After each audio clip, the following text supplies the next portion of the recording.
Welcome to ThugCrowd Radio. Please listen to this important disclaimer in its entirety. All participants of this ThugCrowd Radio episode are characters. None of the stories told during these episodes are based on facts, truth, or reality.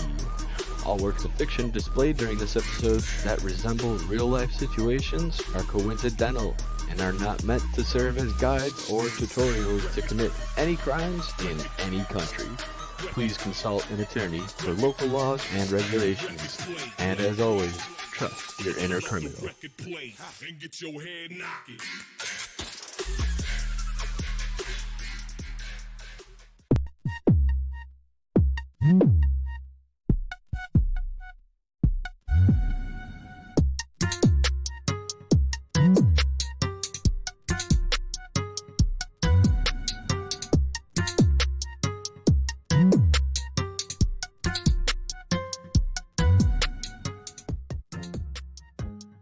Hey. Hey. Hi. Hey, hi everybody. Oi. Making sure that we're actually unmuted there. Hi everybody, welcome to ThugCrowd, episode 33. So hello everybody. We've had quite a week here, and it's been a lot of news and a lot of interesting things happening. So I guess we should get right into it because we have a lot to cover today. So yeah, what happened here? There we go. So yeah, how's everyone doing? How was everybody's weekend? You always ask that. It was drunk again. How was yours? It's so drunk. I don't know about you. I was sober. Yeah, me too. Dude, I've been sick for a week. I wish I was drunk. Above the influence. It's Halloween parties were really big around here for some reason. We don't really do Halloween. Well, we do.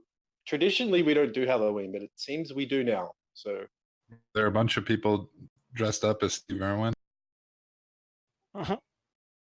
Wait, so you don't do Halloween in Australia? no, Halloween is specifically an American thing. Like it was Irish originally, but even the Irish aren't that interested. It's American. It's become, people sort of start the little things here and there, but like nobody came trick-or-treating in my house. And that's not just because I'm No. Yeah, mine was pretty good. Went out to Hackerspace, local Hackerspace 23B. What did you do there? They had a party, which was kind of neat. I hadn't checked it out before, since coming down here.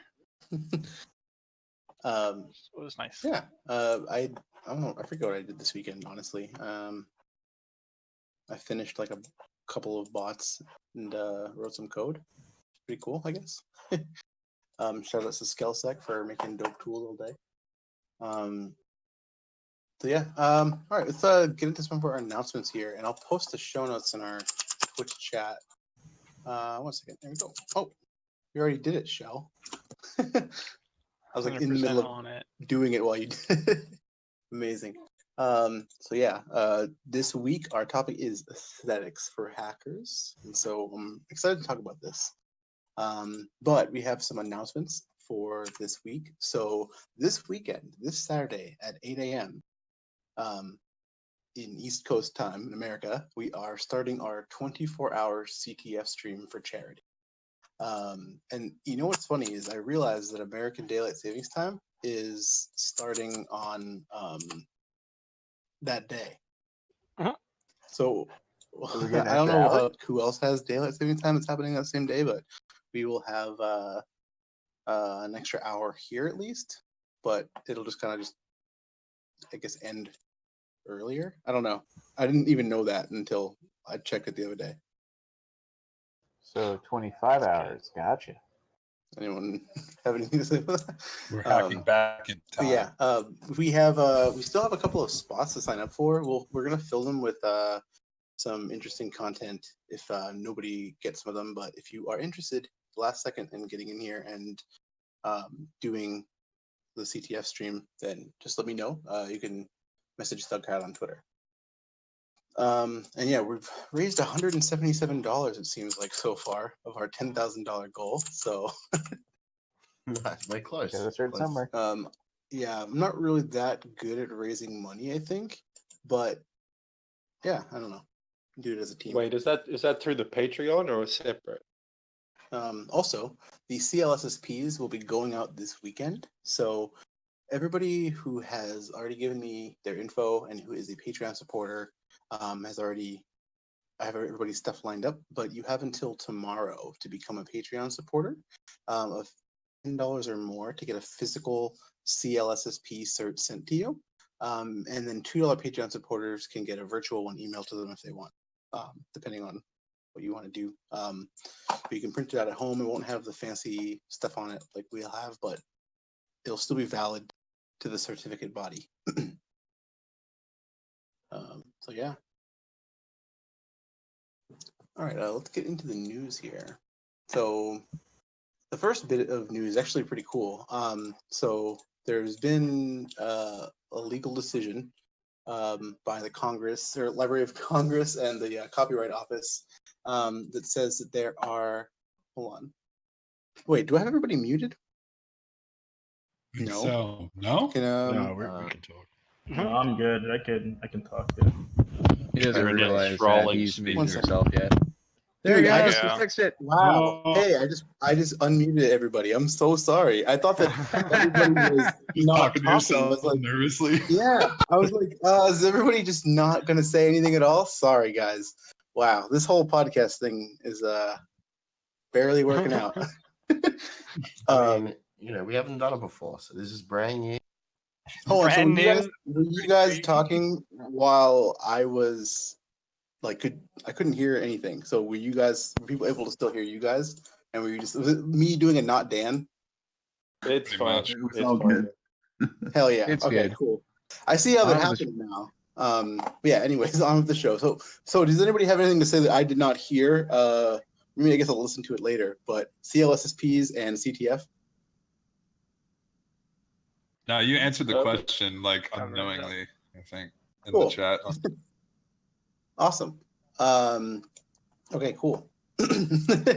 Well, now that I have friends that are helping out with this, I guess let's get into the news here. So the first one is pretty cool. So the Library of Congress and the Copyright Office have basically there's been a bunch of legal battles about this with the right to repair movement, and there are, there's always going to be people that are trying to do, I guess, DRM and copyright protection, but in the cases of things that are, things that you can actually fix and repair, like specifically like the tractors and cars, phones, things like that, there's just been tons of battles against the copyright holders about this because of really weird and shady and annoying DRM. And so now it seems like you can actually like hack DRM and to like do stuff to your electronics. It's like legal now to do that. Thank God.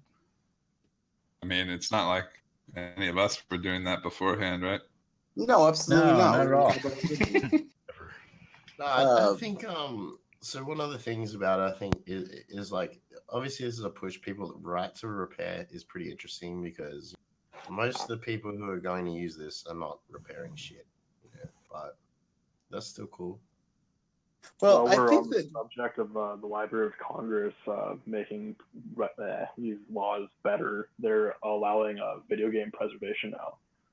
They're letting some museums, like the Video Game Museum, or I think they're called, or there's some gaming museums that collect like retro games, and they're allowed to restore the online gaming functionality to a certain extent, so that like researchers and historians can actually play the games in their original state. So it kind of Yeah, takes there away was a the thing argument that World of Warcraft, remember when that actually first got shut down and then someone actually figured it out and actually started creating his own? No, that's a whole different topic actually. So that also something along those lines is Blizzard released WoW Classic, and which means that all of the stuff that would have possibly applied to Blizzard, because you actually need to have the source code for the online server.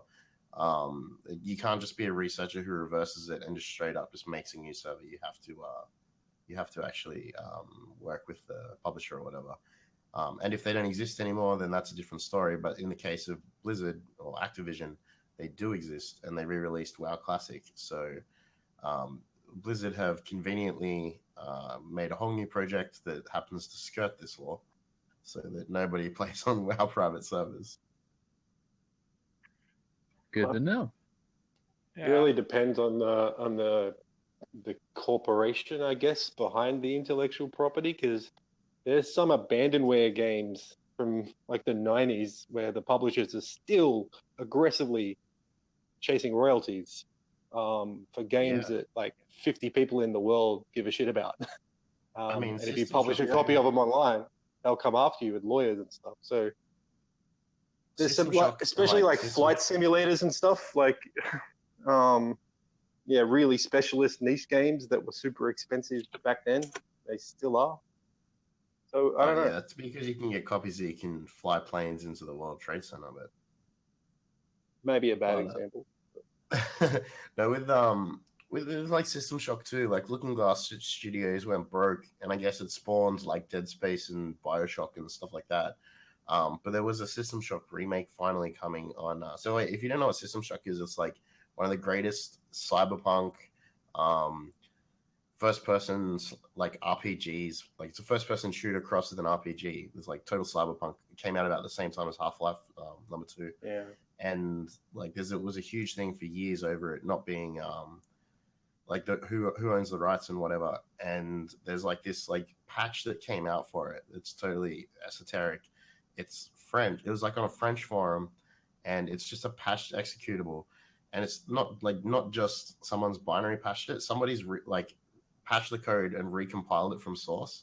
So like somewhere out there, someone's had the source, fixed a whole bunch of bugs, and just released like a like totally underground like fix for like so many problems in the game.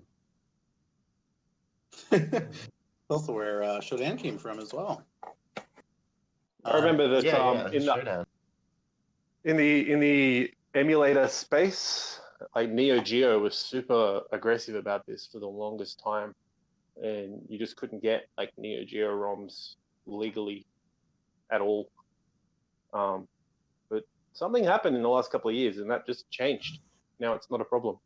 Did the company disappear? I don't know. Yeah.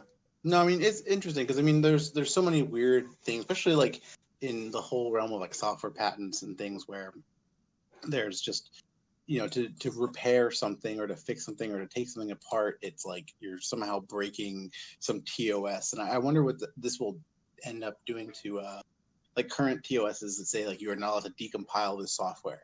It's like okay, like that's the most vague thing you could say. Like you can't decompile. I mean, can't look at the software. It's on your computer. Like you should be allowed to look at it. So yeah, it's definitely going to be interesting to see how this plays out in some of the cases that people have had, and future stuff that might come up as well. Well, even more relevant is how like Apple responds to people poking around inside their firmware and stuff. Yeah. I mean, they don't hire like them that or they kill them, right? Yeah, exactly. Or both. Or both. They kill them and then they resurrect them as some kind of like cyborg, and then they work at Apple.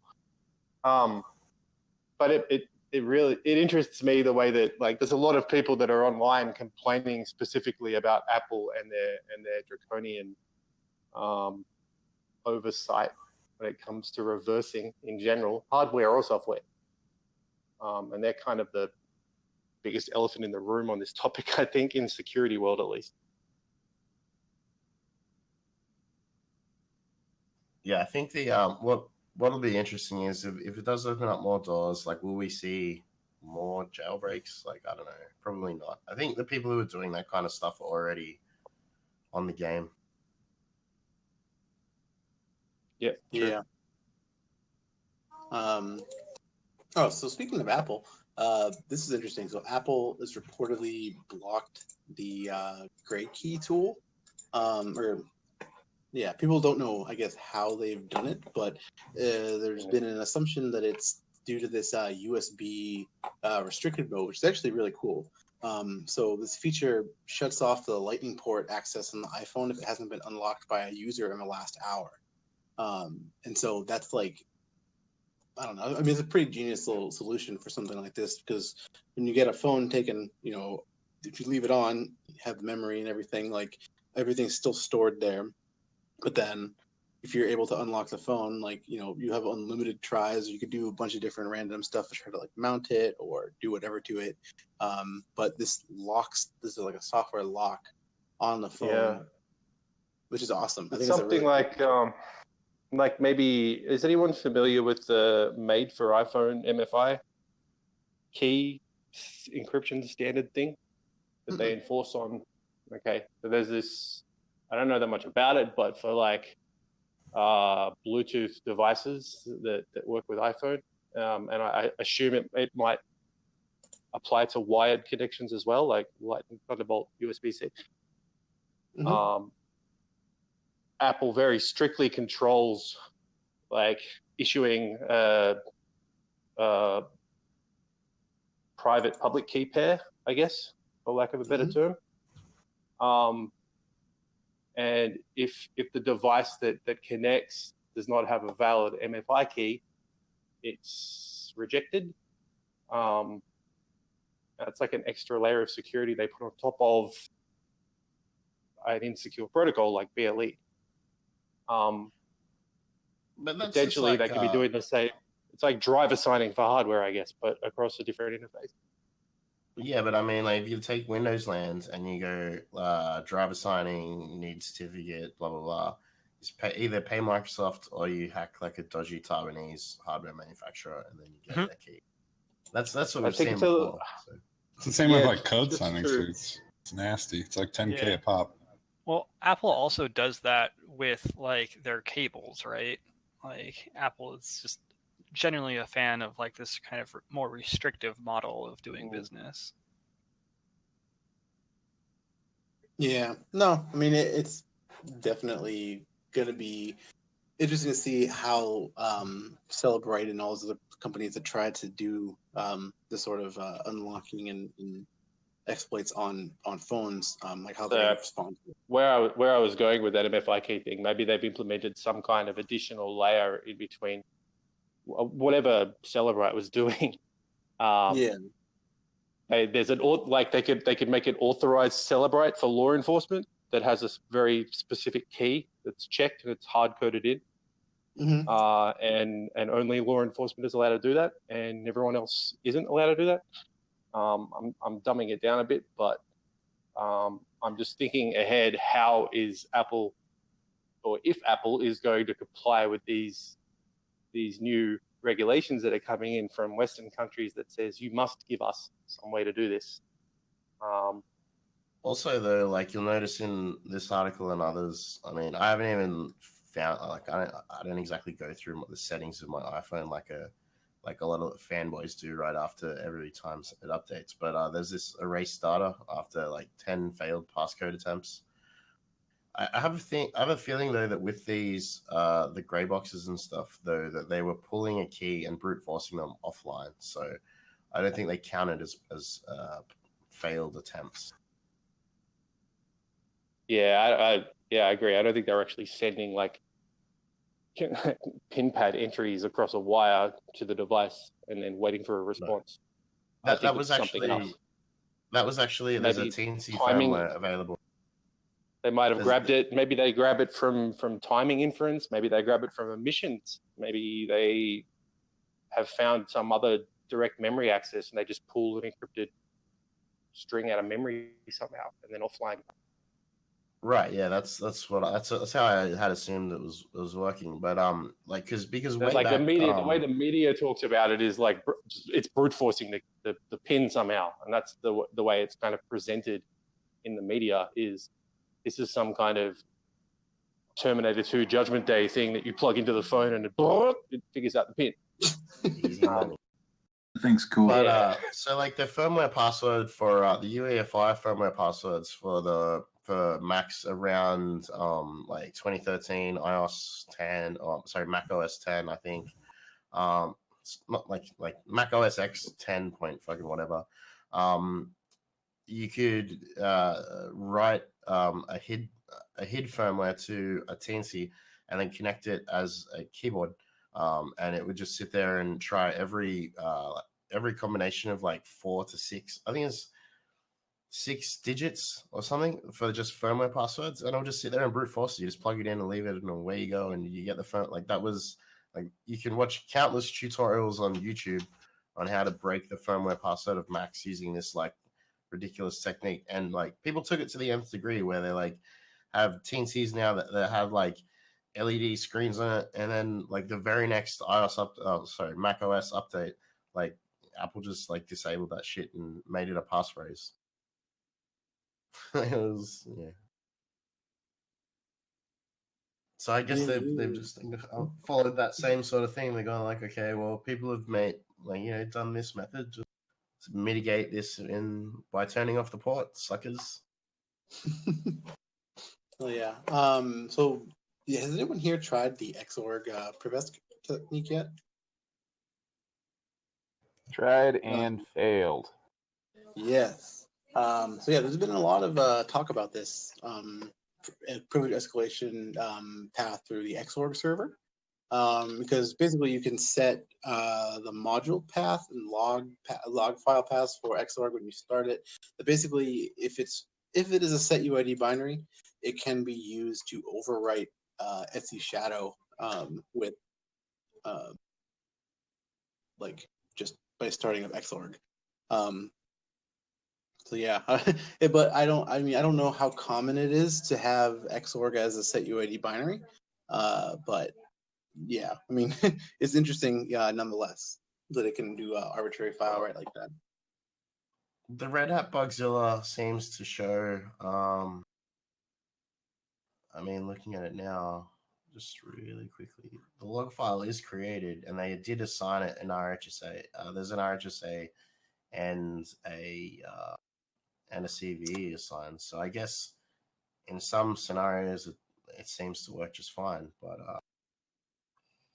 yeah, it just doesn't seem to be. It doesn't seem to be like, hey, log into. It's not log into AnyBox and bang you or anything. yeah.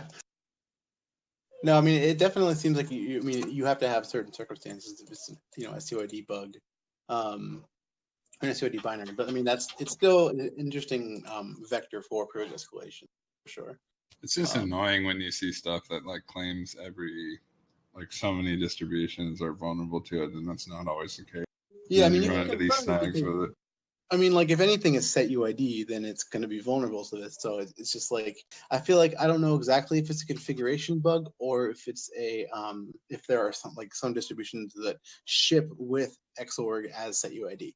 So I mean, if anybody has any more information about whether or not that is the case on any stock distros out of the box, let us know. I remember finding a bunch of bugs in Corel Linux in 1999 because half of the Xorg components were set UID for no good reason, and exact same class of bug. It happens over and over again. X having permissions though is generally around like the direct access to the graphics device though, right? So, pulse audio, that kind of stuff. So I mean that's and often it's just out of laziness. Like it's whoever's developing or building or packaging, it's out of laziness. They run into trouble with like ALSA or something or some graphics thing. So they're like, I need to do this as root. It's gonna be too hard for users, so I'll just change my process. Set UID, everything is set UID tar as root, thanks. Yeah, well, I mean, setting up extensive group permissions and then SGIDing things specifically, it's a nightmare, right? It's just an easy fix. And unless you've got a security guy sitting next to you that says, "Dude, that's a bad idea," then the only way you find out is when someone reports it as a vulnerability. Yep.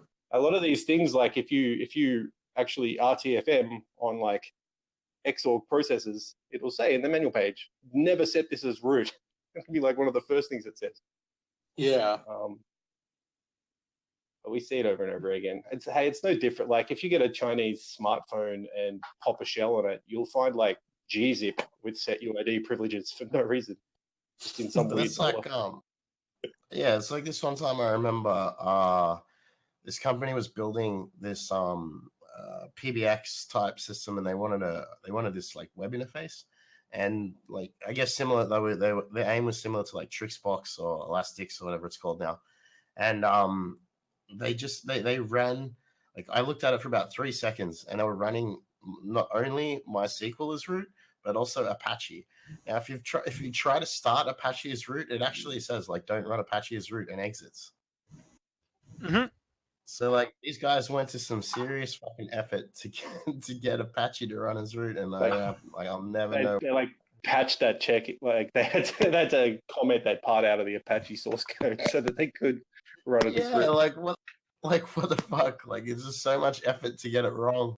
It's like You can only lead the sheep to the pasture. You can't make them run. Well, I think we overthink these things. Well, I mean, we all habitually overthink these things and make them a lot harder than they actually are, and try to come up with convoluted reasons why some technical genius would make such a mistake. But it comes down to people are just stupid, man. Even the smartest and the brightest. We all have moments, huh? We're all human. Yeah, the next one that we have on here, interesting too. There is a Tor-enabled SIM card, Onion 3G. Has anyone heard about this? Man, Yeah. This is exactly what this. Okay, I struggled with this concept like in my brain when I saw it. You're like 3G. Yeah, What year is it? No, but like this is like exactly what Faith was just saying about like the smartest people can fuck up so hard. You need to be pretty tricky, like to understand the different components of the mobile network and like the cell network in order to create this onion routed SIM card. But then you have to be an absolute idiot to have understood all that and then decide that an onion routed SIM card is ever a good idea. Like, right? The thing is that IP traffic on a 3G network, IP traffic is like way past all the radio layers. Like you get all the way into the network, past like the radio network controller down to like the GGSN, like the IP gateway, and then you become IP traffic, and that's so the whole transport like on 3G before that is still vulnerable to everything that it normally. It might as well be a 3G plus Discord app device. Yeah. Like, what the hell? Those layers are so far removed from each other that you're just buzzwording at this point. And that's exactly what's happening. Exactly.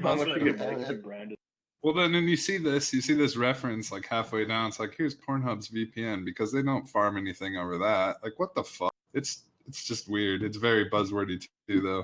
And I was talking to Rab earlier, and I was like, I really want to see like speed tests on this thing to begin with, and determine how quick this actually is. Yeah.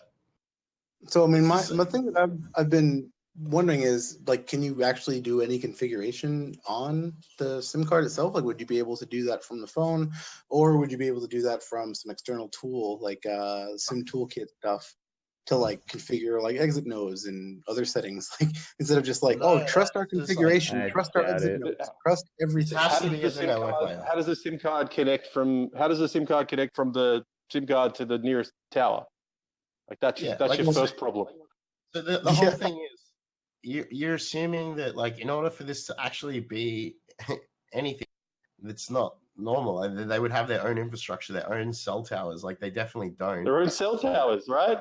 Their own mesh cell towers. That's what they're implying, is they have some kind of onion routed mesh cell global network of nano satellites or something. That's the point. Maybe in the future, be caught doing anything over geolocation using anyone's cell towers, right? Like, there's no point to this. It's just garbage. Yeah. The IMSI or the IME, like if you pair an IMSI and IME, so you connect to a network with a SIM card in the phone, that's paired. You take the SIM card out, you put another SIM card in, and now those two SIM cards are associated forever. Correlated. Correlated. There's correlation all the way through. So like now you've got like the hand. So then you put the SIM card in a different handset. Now those two handsets and the SIM cards are all correlated, and you're like, oh, I got this 3G thing. It's like you got a stolen Windows laptop, and you'll log out from the existing Windows Live account and add a new one. You're like, hey, they'll never catch me. Yeah. Yeah, Plus, more or less. like geolocation on a cell network as well is like API. It's like, hey, give me either the IMSI, the IME, or the phone number, and we'll look it up right now, and it'll take like 12 seconds, less, 2 seconds. Yeah, latitude, longitude by the decimal. Let's go. Yeah. Even No, if you this do that on is Twilio, just. it I mean, does it.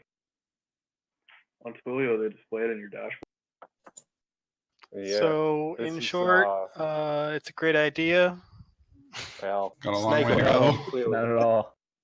Well, it's a good idea for pretty much like brass Marketing. boring communications to sell it, but besides that, no, just freaking snake oil. If I were in high school, I might have bought it. Say that. Yeah, I think this comes back to something that Faith has brought up. I don't know, a long time ago.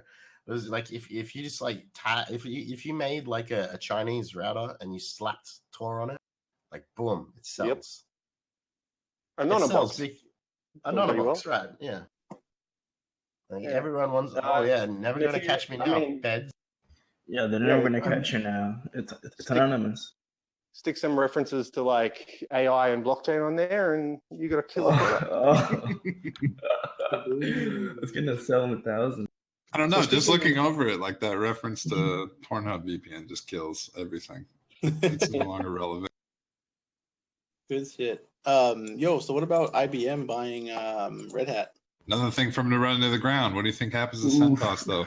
Hey, come on, boys. Hold on. Just let's have a moment of silence for open.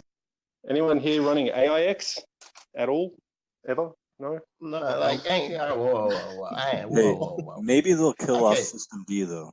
That's one good No, thing. they won't. They won't kill off System D because one of the guys that wrote System D like works at Red Hat. And this chain goes like this. Like the guys who, when people are developing at Red Hat, they're pushing code upstream into Fedora and CentOS. So they're not. So like it's not like everyone's going to switch to CentOS now because you might as well stay on RHEL, or like everyone's blowing this up like that IBM are going to like fuck up Red Hat and do all this stuff. What IBM are going to fuck up, in my opinion, is the cloud side of things. They've already fucked up. Like if you look at Bluemix and you look at software, Atmos, you got bad feedback. Cool. So like you look at their cloud.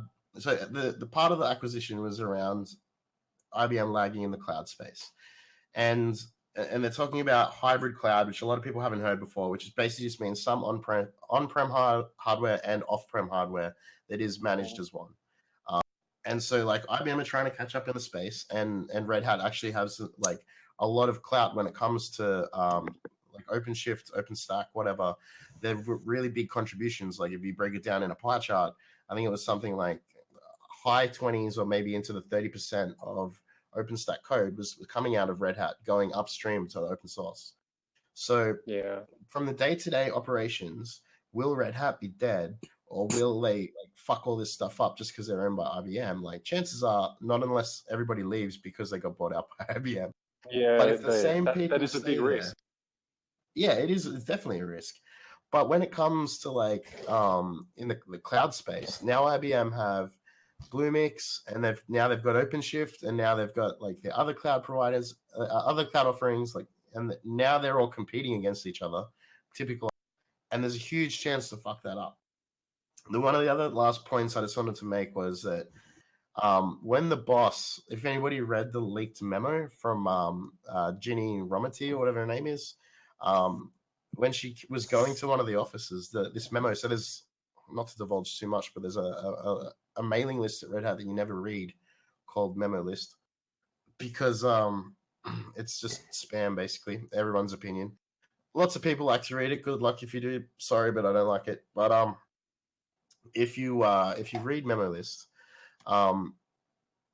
like this is the kind of stuff that goes out, and it's a lot of company culture stuff and stuff like that, and a lot of people really like it. It's actually, there is a culture there. But if Jim was to come around, so Jim Whitehurst, it's not that big a deal. Like Jim is like it's his, he was a company dude. His company comes around the offices, whatever. But this memo was basically like, oh, when Jenny comes around, like, you better not take a shit at the same time as her. Like, don't touch anything in the office. Like, you have to throw out any old branded material. And like, people have just old like memorabilia on their desks and shit because they like the company, you know. And so this memo that went out is just like a huge like IBM culture is now coming in. If Jenny's coming in, you fucking don't fart around her. Like, no selfies. Yeah. I wonder like what's gonna the happen dinosaur. to...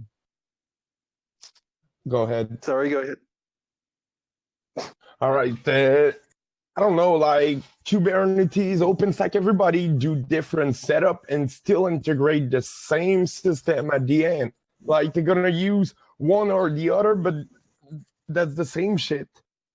They just do different setup. Pretty much.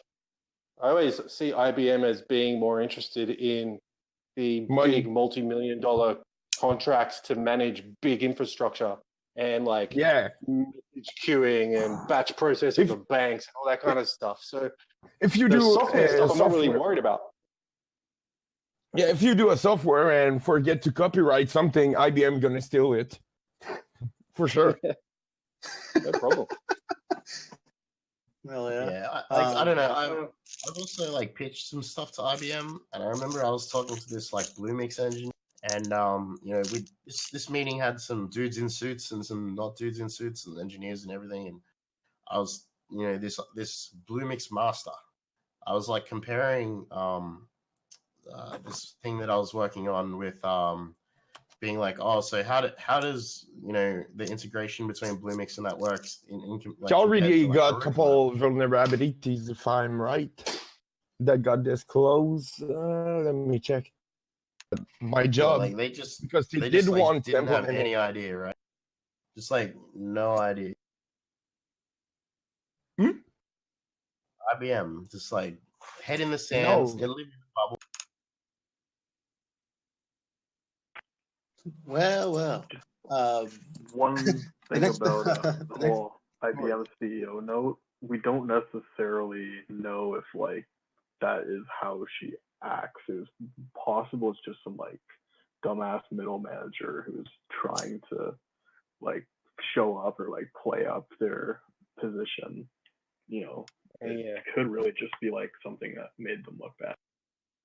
Not that I'm being paid by IBM or anything, but I'm not. Well, but I'm gonna say that there's a budget in this. I know there's a TV show internal to Red Hat that employees watch, and I'm gonna say that IBM are gonna cut that.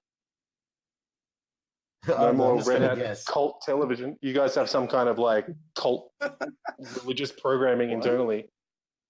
Well, I mean, I'm not gonna lie. I drank the Kool-Aid and I enjoyed it, so whatever. I haven't been there for a long time. So. I hope you held on to those shares because they're worth a lot of money all of a sudden. Wish I had some Red Hat shares. I mean, I'd be selling them immediately for profit. I wouldn't be holding on to them now. That'd be crazy. What are you doing with your stacks? Moving the fuck away. I think we can end this subject now and just think like how much worse it could be if Oracle had bought Red Hat rather than. I was just gonna say, like, the question is, who's Oracle or Microsoft going to buy, like, to compete against IBM? Debian, clearly Debian. Oracle will buy SUSE, or maybe they already did, and Microsoft will buy Debian. Yeah, if you look at the Windows store and what's out, but didn't Windows and Canonical already like partner up on a lot of shit? Yeah, but Red Hat got ahead right now, like with Kubernetes and everything. They're pretty much ahead. Microsoft's going pretty hard on the Docker GitHub side of things, so who knows? Yeah, Docker's is, but most of people include both in their settings, so that's true. True. Yo, so Atmos, post it on Voiceless Voice channel for the podcast. Okay. So the next story that we have here is Girl Scouts got I don't know, it's just a funny thing. Not funny, but it was I saw that little thing that happened. I guess the Girl Scouts supposedly had somebody who had access to some data for like a day. So if you bought Girl Scout cookies, which I know a lot of people do, in California, then you might have had some sort of data compromised. But yeah, it's interesting though. This is like a little disorganization. I mean, it affects everybody, like these sort of things, and it sucks because you trust them. You trust the little tiny human to give you cookies. I mean, so yeah. I've had an argument in the street with a guy who wanted me to write down my credit card number for charity. I'm like, I'll give you $5 for your fucking charity, dude. Whatever. I'll give you $5 right now. He's like, no, I need to take your credit card. And I was like, well, that's fucking crazy. And his argument was that no charities have ever been hacked. He's like, nobody hacks charities because why would they? Good joke. And I was like, are you fucking serious? Like, do you think a Russian crime gang gives a shit about your fucking charity, bro? Save the fucking trees or whatever? Like the number one way to test whether a credit card has any value on it is Amnesty International. So that's a big problem. People are like, oh, I don't have anything valuable, it won't be hacked. Oh, nobody gonna hack a church. That's completely stupid. Like, I don't know why people think that. Johnny Long, I hack charities. Yeah, it's meant to be ironic, I think. Like, it is. It's like hacking charities for free. Like, and most of the time, those are linked to other company. I mean, yeah. Exactly. I mean, that it's just head in the sand stuff. Like, if you've got an internet connection and some kind of processing power, somebody wants to use it. Yeah, exactly. And tools are automatic nowadays. You think the fucking tool's gonna say, "Oh no, it's charity." No, it's not written in the code. It's a whitelist Mirai botnet. Like the Mirai robot has like an existential crisis. It says, "I can't hurt these people. They're nice people. Abort." They make delicious cookies. But one thing about it, like, sorry, you. Oh, I was just saying I would trade security consulting services for cookies for sure. So hit me up, Girl Scouts of America. Here. Yeah. But I just like that possible data breaches now make the news. Like, possible data breach. Like, that's like, what is a possible data breach? Oh, we have this SQL injection. We actually don't know if anyone ever exploited it, but we're going to make a news article about it anyway. Give ourselves some bad. Not a lot of companies have the resources to do the forensics to determine if like a data breach actually occurred. Sometimes they can only like detect the actual. Okay, I'm reading my mail. Basically, they got a problem with the VSI platform, and you could with their cloud IBM, you can exfiltrate all the data from their cloud. So yeah, I need to do research and find actual proof of concept for that. But yeah, they seem to have a bad start. Yeah, I mean, there needs to be at least some sort of indicator, like a single indicator that goes, oh, you know what? People like have hit these endpoints that repeatedly, like, one sysadmin just checking something is like, I guess. Yeah, no, I mean, but it is interesting though to think from their perspective. If they did, let's say they got ransomware and not had a data breach per se, but still like the actual, the amount of stuff that they're doing online now. With, I mean, how many security people do you think work for Girl Scouts, right? And they're a national organization in America. Same with Boy Scouts. Yeah, so like, how many Girl Scout parents are security people?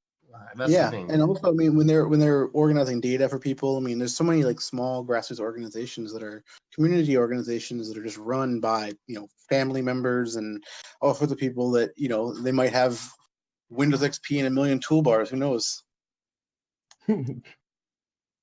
But oftentimes you love, but websites are built by people with like no experience. I've seen one particular Cub Scout unit or whatever they're called.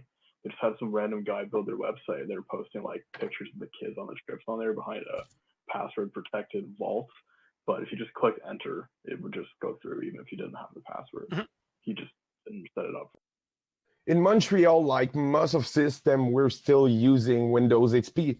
Like, I did get the contract for the STM and a couple things, and dude, in 2018, still using XP for like important stuff. That was like really stupid. At least they moved to open source, which is way better. Yeah. Actually, we should get on. We have a couple of things to do towards the end of the news segment. So let's get into the next story real quick. Huawei banned from the Australian 5G network. This is interesting. Yep. Yep. So yeah, basically they've cited that they don't want any interception of comms or anything that Hawaii has been accused of before, as well as ZTE, and they are banning them from their entire infrastructure in Australia. It seems like. So Yeah. What do you guys in Australia see over there? Well, basically, so a lot of the news articles have said Huawei. I can't even say their stupid name. Huawei. The handsets were Huawei. Cheap garbage. Their handsets are banned from the network, which is not true. It's the infrastructure layer stuff. And this is pretty we've sort of seen a big build up to this, like slowly over time, where there's been a lot of speculation and stuff like that.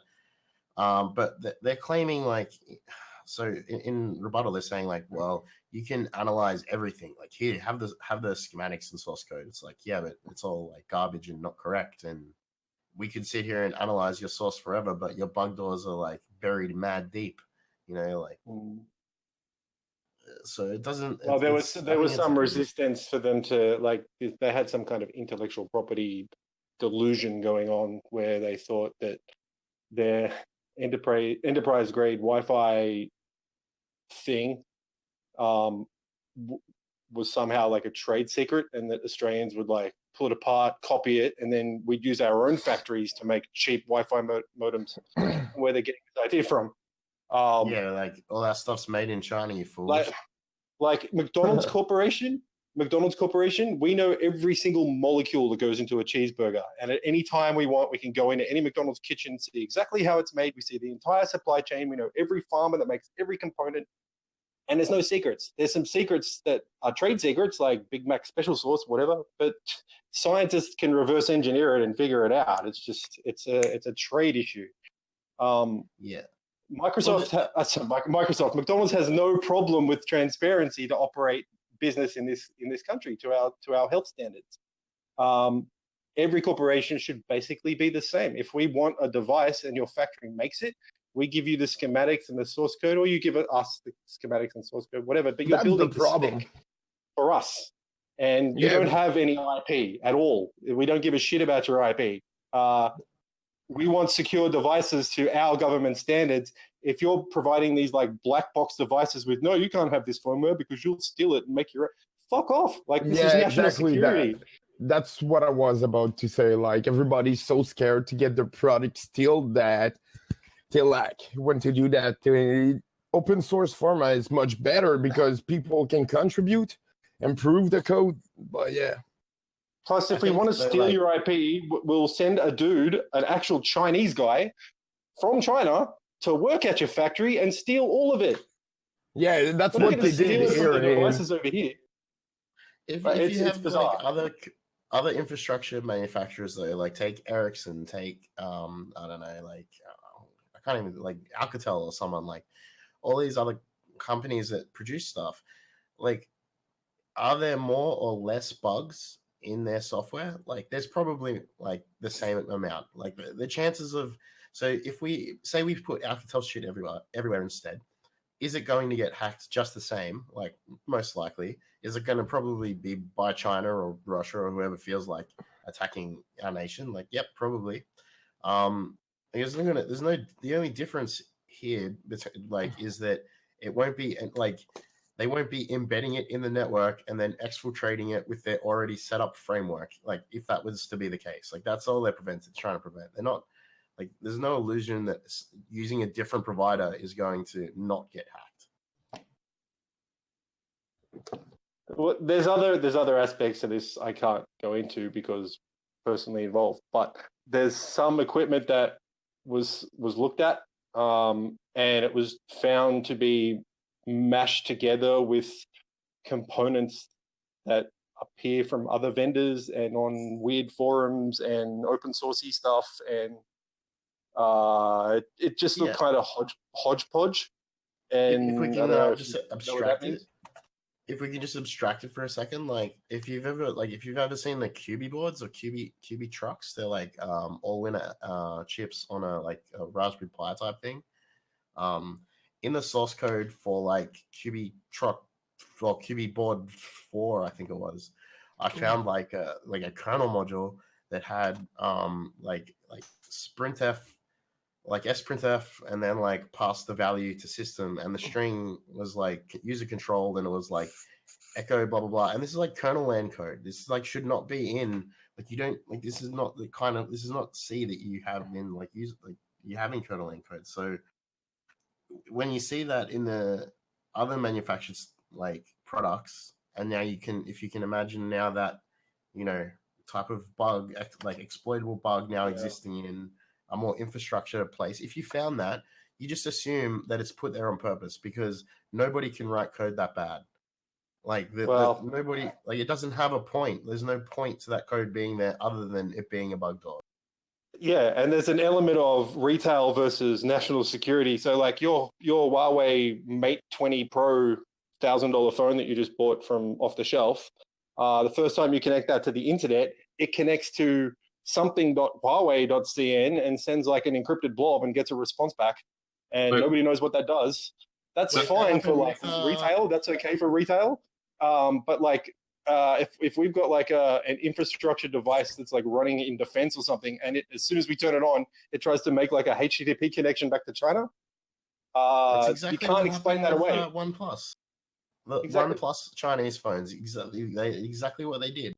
And like that's at the handset layer. So if you buy one of those phones, that's your individual problem. But if you don't want that at a network layer. No, we don't want our national security grade devices to be connecting back to China for any reason at any point without our permission. Like, why is that so hard to understand? Apparently it is.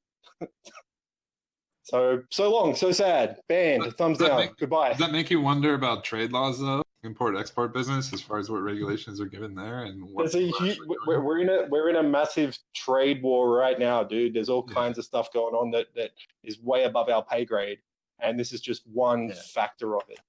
Like to give you one quick example, like there's a whole state that is powered by green energy that is basically Chinese parent companies, and the power went out in the whole state for 3 days, enough to make the steel go hard inside of a steel mill. So, I mean, like, take of that what you want. But that's like, and, you know, the replacement steel came from China. Like, there's a lot of trade stuff with Australia and China that goes really deep, and it's very hard to understand. There's all kinds of, like, there's, like, economists, half of the economists think that China is intentionally deflating their currency against the US in order to bypass Trump's, like, little 10% tariffs that he's putting on some gizmos. So like, fuck it, we'll just make the yuan 10% weaker against the dollar, and 10% tariff doesn't matter. Fuck you.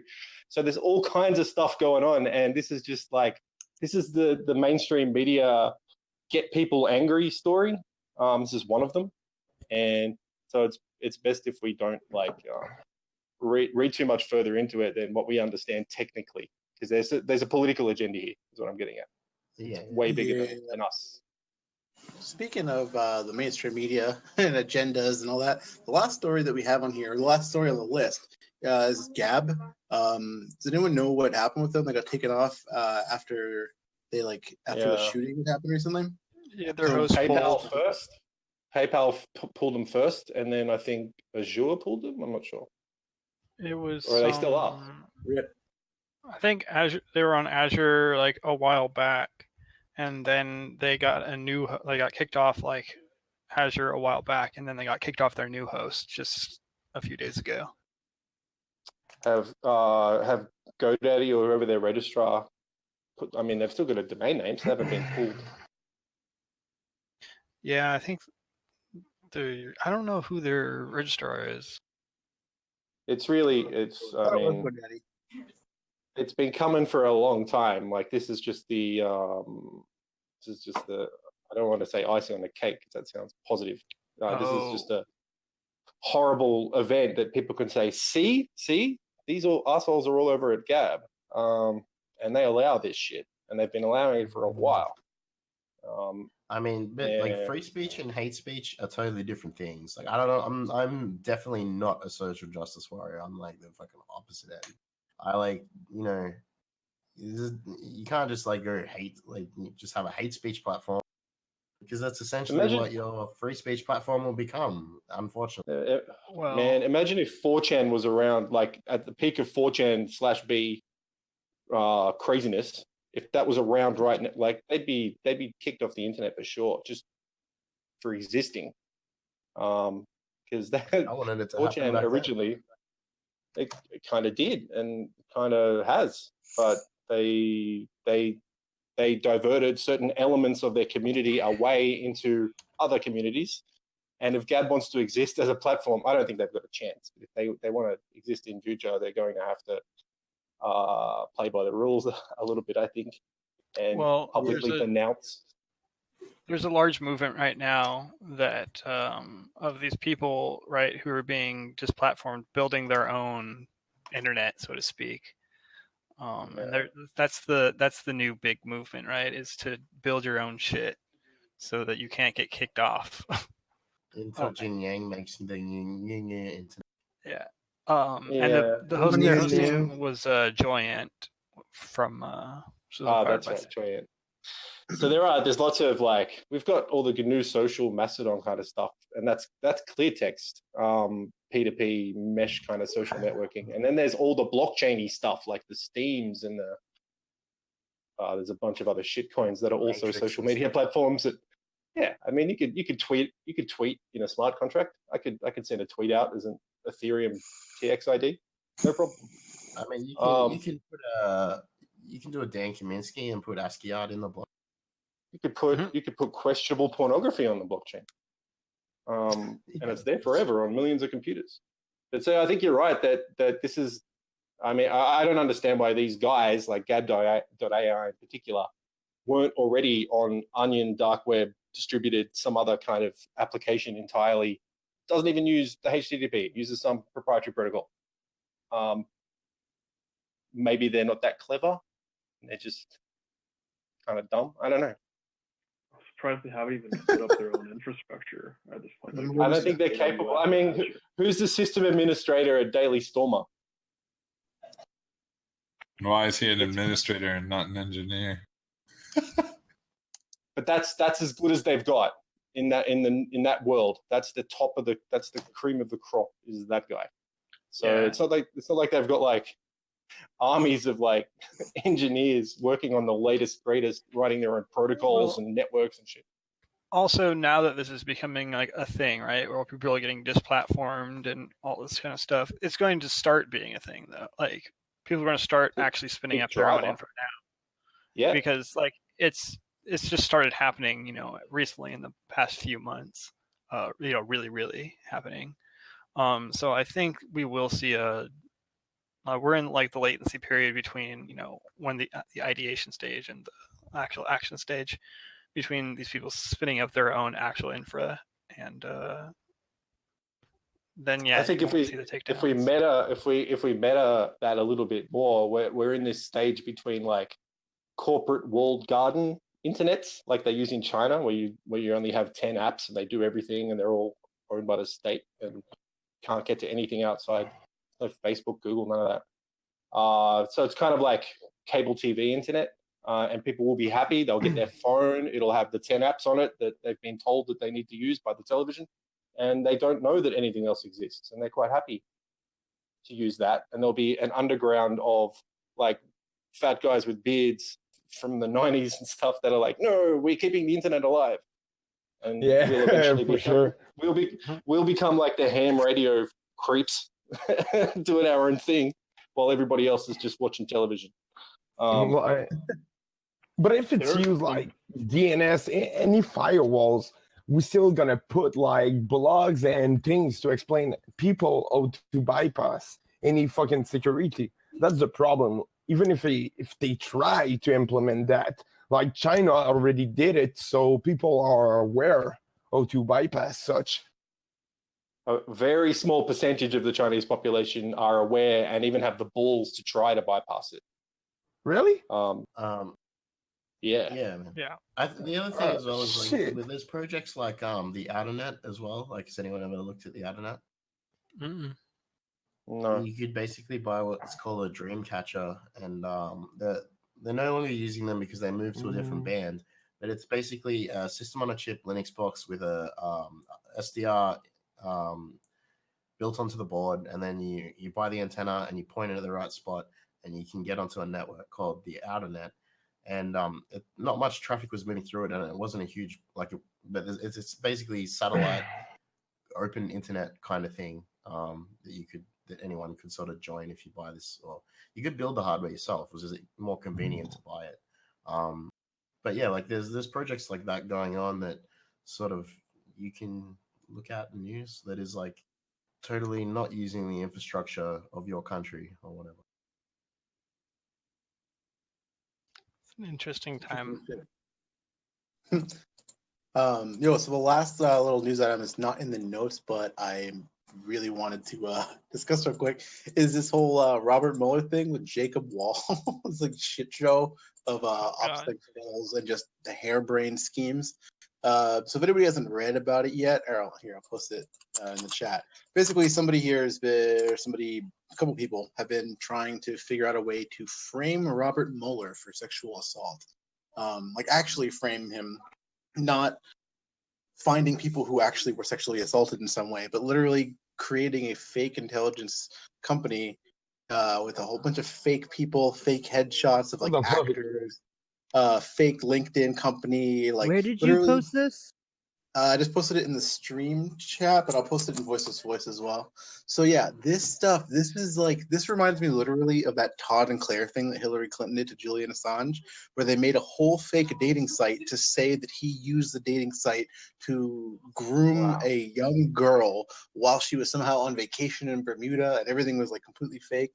But yeah, so these people were trying to they put together all these different investigations, these like phony investigations, saying that Robert Mueller had convinced some girl to come to his apartment and assaulted her. But it's literally like the most fake. That's an operation, dude.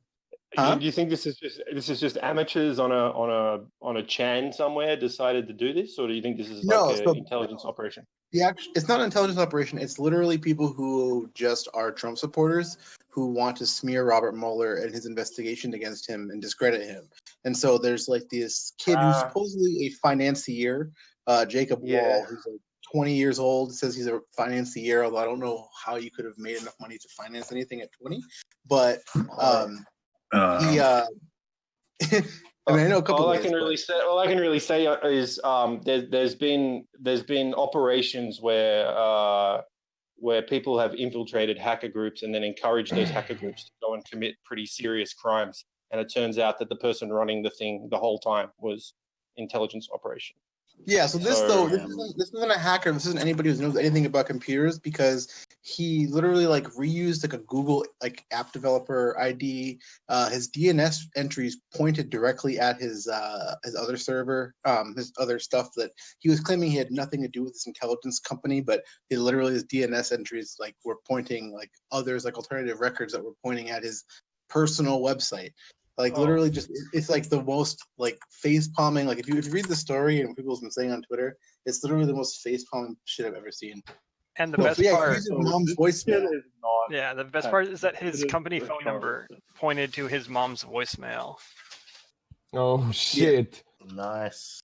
Yeah, I mean, literally phone burner thing I've ever seen. Like, I don't know. It's just it's really funny when you see that, and he's still on Twitter now trying to defend himself and saying that it's like a huge like hit piece against him, but like literally like I don't know, like it's funny to see when people who don't know anything about computers and try to do sketchy stuff online get caught by people who know what they're talking about, and then they just try to say, oh, you're just trying to like frame me or something, like it's literally like, no dude, DNS records are public, like we know it's your mom. Everything in DNS is plain text. Except for all right. Here's the thing though. So imagine how absolutely ridiculous it would be is if it came out that somebody hacked this guy and then started doing all this shit and he truly believed it. So like imagine how like actually insane it would be that like everybody's saying like, oh, you're an idiot and you did this, Yeah, but like there will there's be that trace. there's that small possibility. Like obviously it's probably not. This guy's probably actually like cream of the crop idiot, but you know what I'm saying? Imagine how absolutely insane that would be. You're saying sorry, That's I a was very hacked good point. in relation to I started a shell company to take down No, a no, no, no, former no, no, FBI no. director. That's a good point, but there will be missing things, logs that will be touched or something, date that will be changed or DNS. I mean, even if someone got axed, there's trace that being left over or logs that being changed, date different. Like there's a way to tell it. That's true. If there was a serious investigation, if the actual, the FBI were going through this guy's computers with encase and stuff, then yeah, there would be serious evidence. But this seems to be court of public opinion stuff, so that makes me very suspicious. Though, if it was an op, say it's an op, and that they've just used this guy as the scapegoat, and he's going to be the guy that goes to jail, and they owned him and they set it all up, made him look like a retard. Wouldn't they just like ignore like the entire investigation would also be part of the op like that? But I don't think it is. I'm just saying that for the sake of argument. Like I think this guy's an idiot. Yeah. No, I think it's very similar to the thing with Julian Assange I was saying before. Like it's literally for political motives. It's before the midterm elections, and they're doing this because it's a convenient way to say, "Oh, look, Robert Mueller is a sham. Everything about the Democrats is wrong and bad, and you should vote Republican." Like it's literally like that. Like they're the things that they've accused other people of doing. They're doing it themselves. But just by the sloppiest people who don't know what the hell they're doing. They just have a lot of money and say, "Oh, we can just buy all this infrastructure." Like, who knows if we can set it up or not? But these are the kind of guys who hire people off Fiverr to set up their servers. Yeah.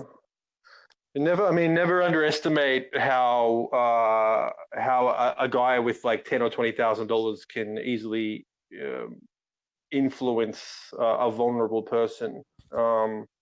Especially if they have some kind of skill. We've seen it in our chats and stuff before. We've seen people come and go to jail because someone was in their ear, some snake was in their ear offering them gold coins if they do this, and they do it.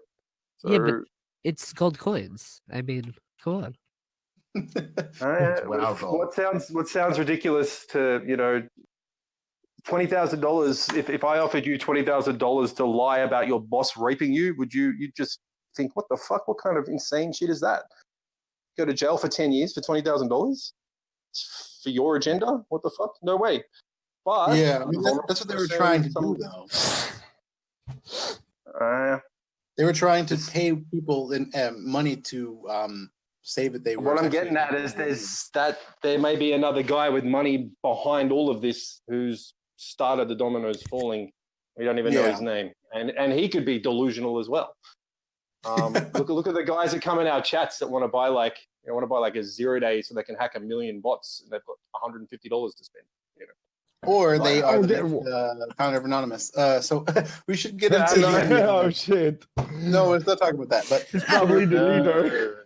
No. So, Zuff, before we get into our topic of the week, I wanted to give you a little bit of time to talk about your new framework that you've been hyping and developing that looks dope as hell. Yeah, there's nothing really like it, and I think it's going to help out a lot of OSCP people. So I've been doing something around enumeration and full stack of Windows, specifically targeting every layer I can possibly think of for input, output, changing values. Also targeting like IP and DNS entries when and where I can. The ultimate goal, I think, is going to be to have this capable to pull all kinds of domain information as well as be a remote tool. I haven't put that much thought into it per se. It's about 400 lines so far, and it's all written in PowerShell. So I'm targeting things like registry, services, processes, as much info as I can. The genuine idea is just it's built to be something very simple that people can just literally run in PowerShell, and then inputs and outputs are all within the console. I'm also going to do like log wipes when I'm done. But some of the stuff, for instance, like network info, full network info on current connections. I have like listening TCP ports. I have NS lookups. So if you're on a domain machine, you can look up internal domain addresses. You can do listing of network devices on the domain with IP and DNS, of course. You should think about DNS story, the change that being made to the DNS and everything. Yeah, but so this is a post-exploitation info gathering. Yeah, is that the idea? Yeah. I have like I'm still talking, so if you could let me just go through it real quick. It's okay. I just kind of wanted to finish this up because I'm going to ramble about it, and then you guys can ask me questions.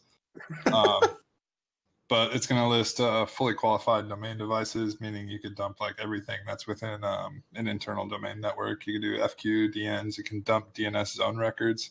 You can get map drives, and that'll output to local as well as network maps and where they're coming from over UNC paths. DNS caches of hosts. You can do Windows firewall outputs, process IDs with the ID, user path, status, timestamps, scheduled tasks as well. Start and stops with process ID. I'm also going to add creation because I think that'd be something awesome. People could just create their own tasks from within the script. Registry outputs and policies, including like RDP, firewall, PuTTY keys. You could do Windows policy applied, and that's for both local and group policy.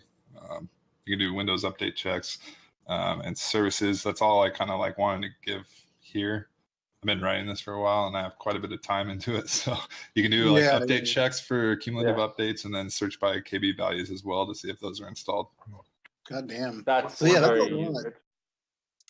that's quite a bit. It's a very robust framework that you have. But when we talked to you in a couple episodes ago about Microsoft Windows environments and things, you have come at it from the blue team perspective on this. And so when you're coming at this, you're understanding, I guess, what you're defending against, what specific little tricks that people use for enumerating system information and privilege escalation.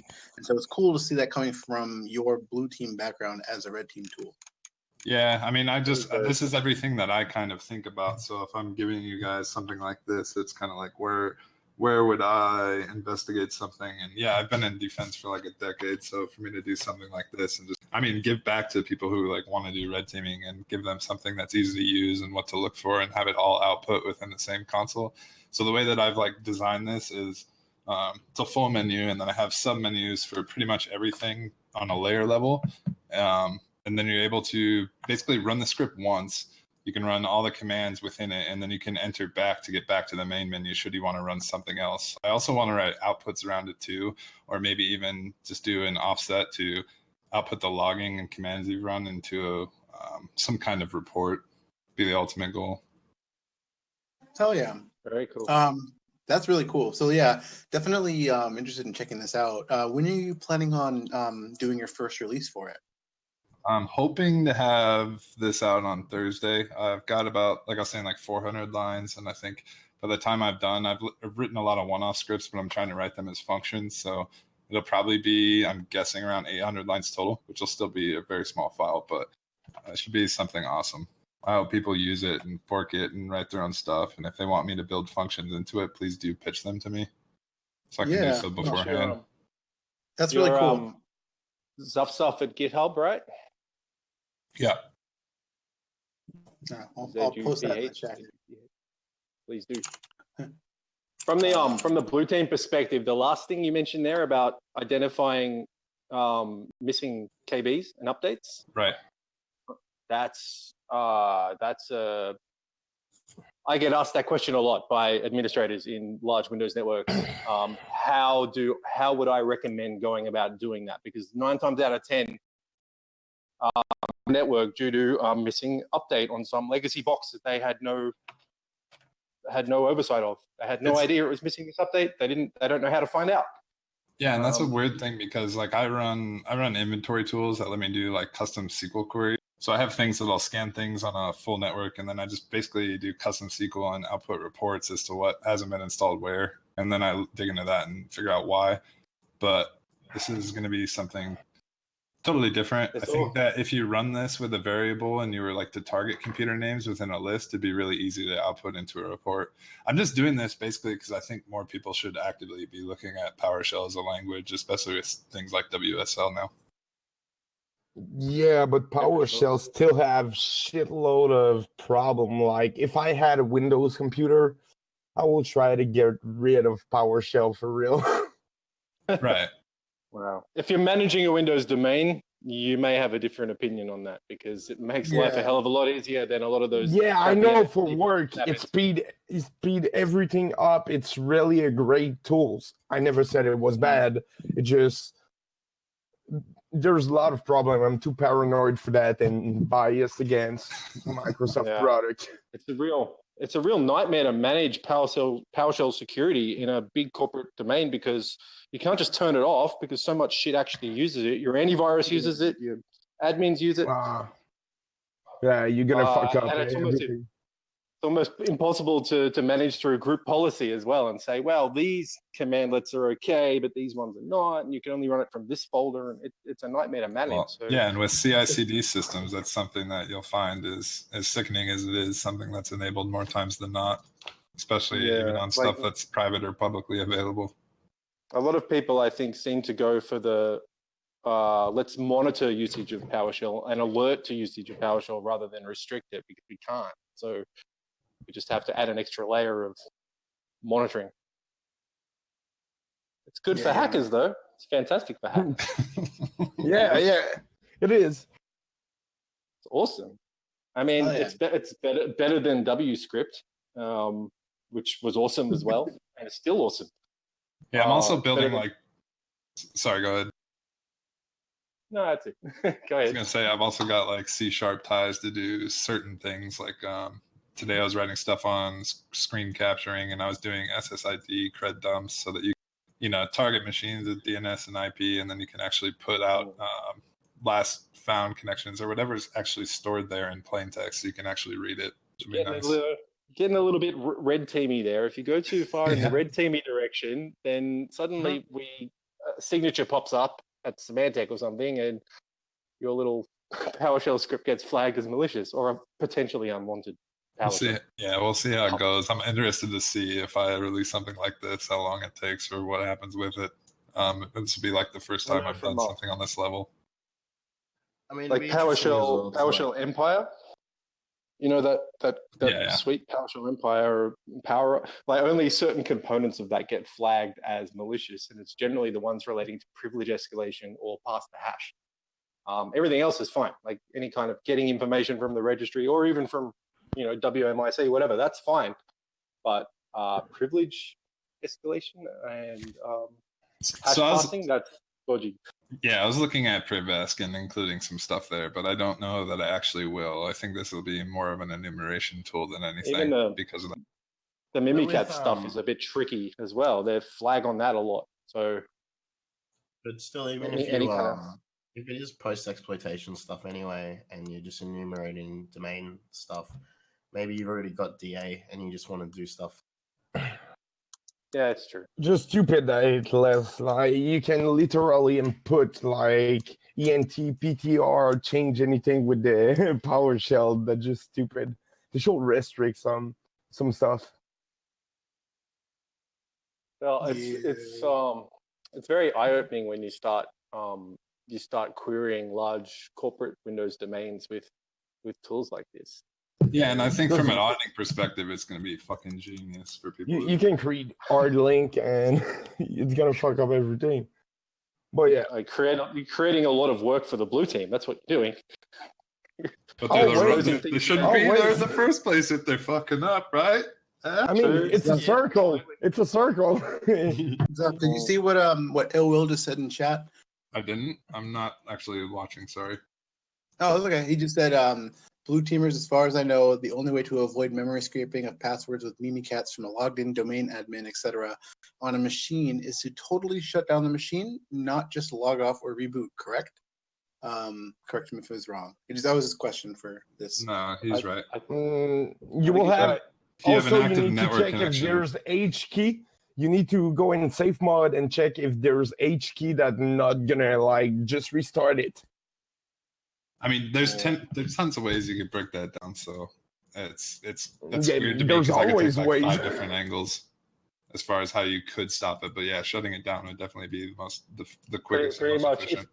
If it has been connected to the network and it's still powered up, then somewhere in memory is credentials, and there's nothing you can do about it. So Yeah, because you can, if I remember, you just can do like -W idle, and like if he doesn't reboot, you won't be able to see the process of any PowerShell script. anyway, that sounds awesome, Zaf. You're a job creator because you're creating lots of jobs for blue teamers. Lots of open tickets. That's what it is. Prepare your Jira boards. All right, let's get into our actual topic of the week, which is hacker aesthetics. So this is a pretty wide topic, and so I wanted to kind of do it the way we did it before when we started ThugCrowd, which was just riff on an actual topic and share information and just talk about stuff. So we don't have to have any guests. We don't have anything. We're all just here to. So anybody who is listening and in our chat and wants to come talk to, I can give you some permissions to come and chat if you have something to say. Otherwise, in Discord, we're in voiceless voice, or you can spam and share your setup as well. So yeah, I guess when it comes to this sort of thing, we had been discussing this a little bit with. It started, I think, we had a chat in Discord at some point, and then I was also talking with Zero, who designed the logo for the show notes this week, and we talked extensively about ricing and dot files and all these sort of really special configs that kind of hold dear when you write a perfect one, as well as just in general your own setup for your workstation and things like that. And so I kind of want to just discuss with you guys like what sort of things you prefer, I guess. Balaclavas, yeah. I'm pretty shameless. Anime boobs. Yeah. Some That's kind of green fox outfit. That's a dog, asshole. Ah, sorry. Fighting words Never right seen a there. dog. Call Never me seen a a dog fox. asshole. Jesus. Yeah, I don't know. All good fun. Not up to date on my different YIF categories. I don't really know what's PC in that world. Take that for 500 there. So, I mean, so most people here, I guess, like, are running mixed desktops. I mean, I assume most people's main desktops here, from what I know, anyway. So, like, let's start off with like desktop stuff. Okay. Desktop. I love OpenBox. What else? OpenBox is easy to configure. Yeah, OpenBox is nice. OpenBox, Fluxbox, all those very minimal and nice. Yeah, exactly. When you can, like, nowadays, I think systemd is a huge problem. The init, which most fucking like GNOME and everything relies on it. It's just a problem. Like OpenBox and everything is much better. It's lightweight. I don't know what to say to that. I change every fucking month of desktop, and I try new shit. Yeah. I mean that's a really a really cool thing that I think is good about both Linux as well as just people who are in this sort of community, because people are always sharing the different things that they use. People see different, you see someone shares a screenshot of a code snippet because you're trying to help them with a problem, and you say, that's a really cool window manager you have, or that's an awesome font. Like, what is that? And being able to share that, try stuff out, and people are excited to share their setups with you. I think it's really cool that, we are all here to learn that kind of stuff from each other and trade info. We like to make fun, like the word rice even is kind of a slur, right? It's like we're making fun of people that focus too much on looks rather than performance or whatever. But that's the nerd part of our brain, like the scientist part of our brain, and we have to remember that hacking is an art as much as it is a science. So we have to encourage the artistic side as well. Yeah, I think that literally one of the things that like I've I've always thought about with this when people have try to downplay or say that like you only like script kiddies will do writing on their Kali Linux VM or whatever. But I mean, if you are somebody who like values precision and performance in your workspace, you're going to be somebody who's going to have a hotkey to open up your terminal and a hotkey to open up your favorite You're the homepage. type of person who love E3, right? Yeah. I mean, this could evolve into an Emacs versus VI argument very quickly. Yeah, but I mean, regardless of what you use, though, I mean, if you can, whatever tools that you are using to make yourself better at what you are trying to do, which is writing code, whatever. Like, if you have to be able to create an environment that is your own, and I think that's one of the most important things in life. But I think it's really important, especially in this field where there's a huge difference between writing code in a really, really nice looking, text editor with a really nice color scheme that you made all your favorite colors than it is writing in notepad.exe, or You're just right. or Vim with no colors or anything, So like, cause I mean, it's a matter of your preferences for your readability. There are some people that like, if your aesthetic is you like green screen text with, real super minimal, so it looks like 1980s hacker style. If that's what makes you feel more creative, you should go with that, and that's fine. And that's fuck why everyone else. It's fun to carry like your .dot file, and basically you get your setup everywhere you go, and You can go a little bit too far in that direction and become like Terry Davis and start writing your own OS and everything and insist that everybody use these Commodore 64. CIA niggers. Exactly. If you go too far down that path, that's what happens. If I remember correctly, I think Decoded has a really dope setup. I don't know if he's Decoded has a bunch of really cool stuff. Every time he posts a screenshot, I'm like, damn, that fucking looks cool as shit. Yep. And that's the thing is like pretty simple stuff. Yeah, I mean, it's more about just being able to, find the aesthetic that you like, and I think that's the hard part for a lot of people is that they try things out. I mean, some people have different tastes and different, sort of moods that they're in for an extended period of time, so they want, everything to be black or everything to be pastel or everything to be whatever for a given period of time. But it's I think preferences. No, definitely, but it's hard to find the things that you like though. Sometimes it's frustrating because I write like my own Sublime Text themes and Vim themes and things like that, and like writing all those kind of things like from scratch because you want to try them out and do math on the different color differences and what are complementary colors and things like that. Like those kind of things are like, I don't know. They make you think more critically of how things interrelate with each other too, and so I think that it's useful to try to find what works for you, because in the process of you trying to do that, you will learn a shitload about how computers actually work, especially have a look at the proof of concept or get the fuck out zine, right? I hope you guys have all read that. It's very important. If you look at the aesthetics of the way that's put together, forget all the polyglot embedded executables and stuff that they smuggle in there. Travis has put a lot of effort into learning typesetting and LaTeX and other old school book producing stuff. And as a result, he knows far more about vulnerabilities in LaTeX than probably anyone on the planet. Through the act of creating a zine, a hacker zine that looks like an old school religious book. So he's had to dive deep into things that he probably normally would have had no exposure to at all because he's busy. That's the thing. Nowadays, people focus on higher level, but in reality, there's still old ass bug that if you just obfuscate, change a little bit, that will still work.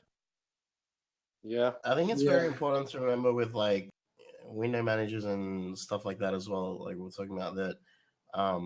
Like it's about your efficiency as well, right? So like when you have, do you remember when Adobe first made like Photoshop gray on like every OS? And I was like, whoa, the Photoshop UI is like out of my fucking way and I can just work on what I'm working on. And now like OS X, the latest update, everything is fucking black on that now. I mean, like I've done that to my Linux desktops for I don't even know how long. Like it's just kind of like I want a computer that would get out of my way and let me do computing as well. You know. Yeah. Yeah. You No, I can, mean that's a huge Windows is thing. just a When pain in the I ass. Windows you can well, I know Windows The you can Windows. set I think all of the system apps to be black now instead of white. They have like an actual night mode. yeah, there's Yeah, but that's still colors. Like Windows doesn't let you. Let's say I have Eyes WM on my desktop. I can right click and just change back to open box.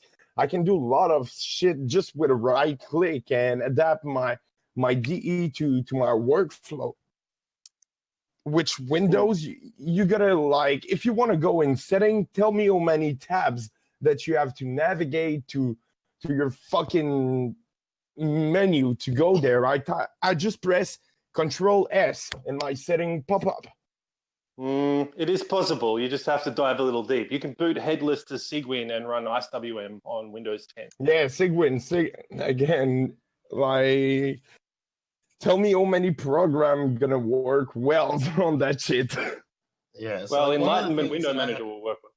It's possible. I mean, like it's when possible. it comes to a machine, like when it comes to a setup, like I want to be able to have my desktop like break, like I fuck it up, like I say RMRF slash, like no preserve root, and then I go, oh fuck, it's broken, and I want like under half an hour, I want to be exactly back to where I was, and it also be late as well. I don't want like I don't want to be in some like fucking default UI.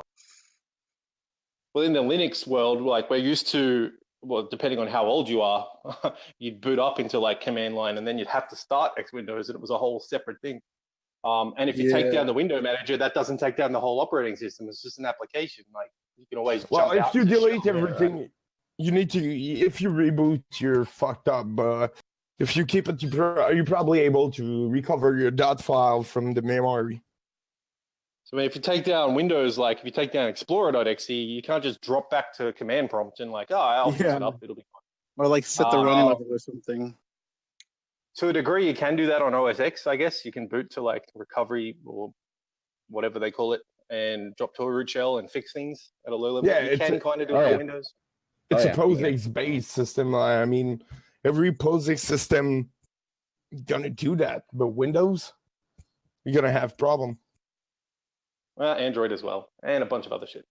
It's a lot of operating systems. It depends. If you keep your stock firmware, this is a good example. If you keep the stock firmware and everything, you doesn't root your device. Yeah, but if you did root your device, get your own kernel and everything on Android, you're not gonna have this problem. That's true. That's true, but that's like 0.005% of users are capable of doing that. So they don't sort of cater for those people. I used to do that all the time until it started creating problems because of safety net. Oh no, that's because you probably use like automatic root things, or you don't know how to set up your setting. People who root their device, they should know that if you don't secure and you're not aware of security problem, you doesn't remove the right permission after you're done on the root, you're gonna put your phone at risk. Better remember, there's people likely listening to this podcast that have never used Windows, and that all of their exposure to hacking is some $50 Android phone with a keyboard attached, running Termux. I mean, like, I'm actually of the opinion, like, I don't root my phones because I don't jailbreak for the fact of, like, I prefer to just rely on the vendor security in those cases.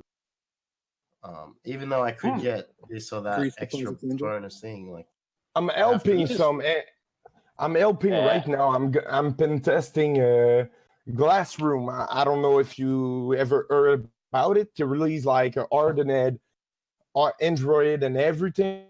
But yeah, that's pretty neat. I don't know any fucking Android, and even if you keep the stock firmware that's gonna protect against memory execution and everything. Copperhead OS and Black Phone were doing it, but they all go down. Yeah, they try. Yeah, Black Phone, but the price. Yeah, that's what you're paying for. It's the price is fucked up. Yeah, but I Black Phone, paid this one. let's just remember there was a Azimuth blog post about owning Black Phone that was up for about 3 days before it got taken down. So I mean, I don't trust Black Phones either. What were you paying? For? Honestly, I don't trust anything that I don't have control over, that I can't mess up by my own, read the code. Yeah, we can go back to the whole do you write your own compiler argument? But this discussion is like about the GCC bug last week. this is about arts and aesthetics, I think, rather than for real. So I mean, I think though that sorry, what I'm you're out saying of though, subject. what you're saying is like, though I think one of the roots of the hacker aesthetic and what we do for customizing and stuff is because is having control over things. Yeah, so you want to be able to change the color or the font that's in the URL bar on your browser for whatever reason. It doesn't matter what it is. You want to be able to do that because you know that you can program that and that somebody wrote this software. And so there's some configuration somewhere that you can change.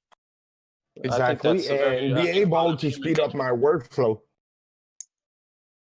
There's the artistic aspect. I had a partner that was an architect at one point, and she was very scientific and mathematical, being an architect, but also artistic at the same time, because that's what architects do. And she put all of this dumb artwork and plants and shit in our apartment, and I had to pay for it, and I was very unhappy about that. And said, why do we need all these trinkets and shit around? I like minimal, I like clean.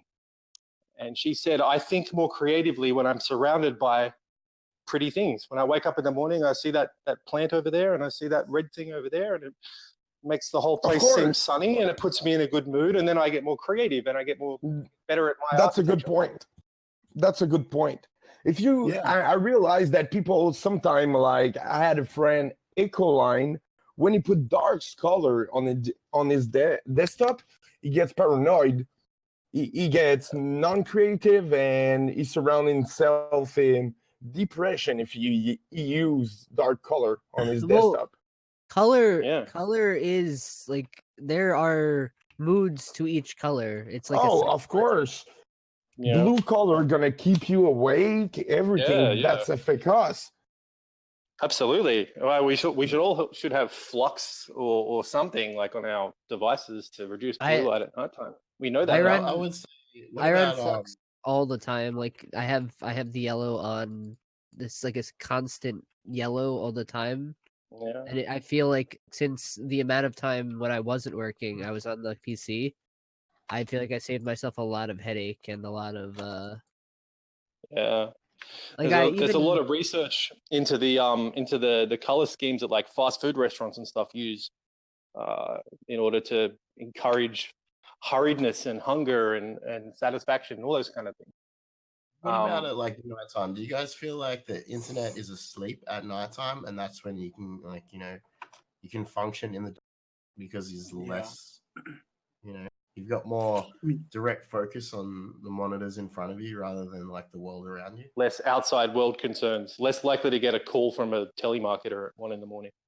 So when you're talking about dark, the internet's asleep. Hack the admin while they're asleep, even though they're on the other side of the world. Like business hours somewhere. But for you're talking about darkness, though, like physical darkness. That's the other thing that definitely we can get into as well is like battle stations and workstation setup. And so people, have some pretty insane setups, and that's actually what most of you had shared was your actual physical setup, which I was gonna do a slideshow and I deleted the source, so let me grab it real quick. But basically, I think that being able to have a good physical space to be able to do computing is one of the things that people just overlook a lot, especially with like the open office spaces and stuff, which is a whole other debate. But being able to have a place where you can go to where you can actually sit, feel creative in a comfortable chair, you're not squatting over a tiny little stool with a keyboard that's super close to you, and like having a comfortable space that works for you is definitely and that you don't sleep in. Yeah. So it's not too comfy, but it's definitely work. To go back, something you raised before you that I thought was pretty interesting about like constantly tweaking and changing things and sort of looking for the next thing. Like just keep changing your window manager, keep changing your fonts, everything. Like never stops, never satisfied. I noticed that as some people do that, like they're more comfortable changing all the time. Like they very quickly stagnate on color schemes or any aspect of aesthetics. Their aesthetic is constantly changing. Other people find sort of like comfort in the familiar, and so they want to make sure the icons are always in the same spot, their desk is always exactly the same way, the picture of their kids is always in this position. And if anything's ever out of sorts, it causes them stress. But there's people that are on the other side. I'm on the other side. I'll come into work and I'm like, this is the exact, my chair's in the same spot it was yesterday, and it's the same chair. Throw it out the window. Get a new one. Yeah, dude. I'm constantly changing, and I get depressed when I see the same window manager over and over again. That's why I said that I change my desktop like every maybe months or even more. I don't know why. It's just a habit. Sometimes I'm like, fuck off. I'm bored of that. I'm gonna install a new OS just to try it. And some people wear the same, like have like Zuckerberg, whatever. They wear the exact same thing every day for the rest of their lives. No, they don't I just keep my USR partition and everything. My software. I change my OS and.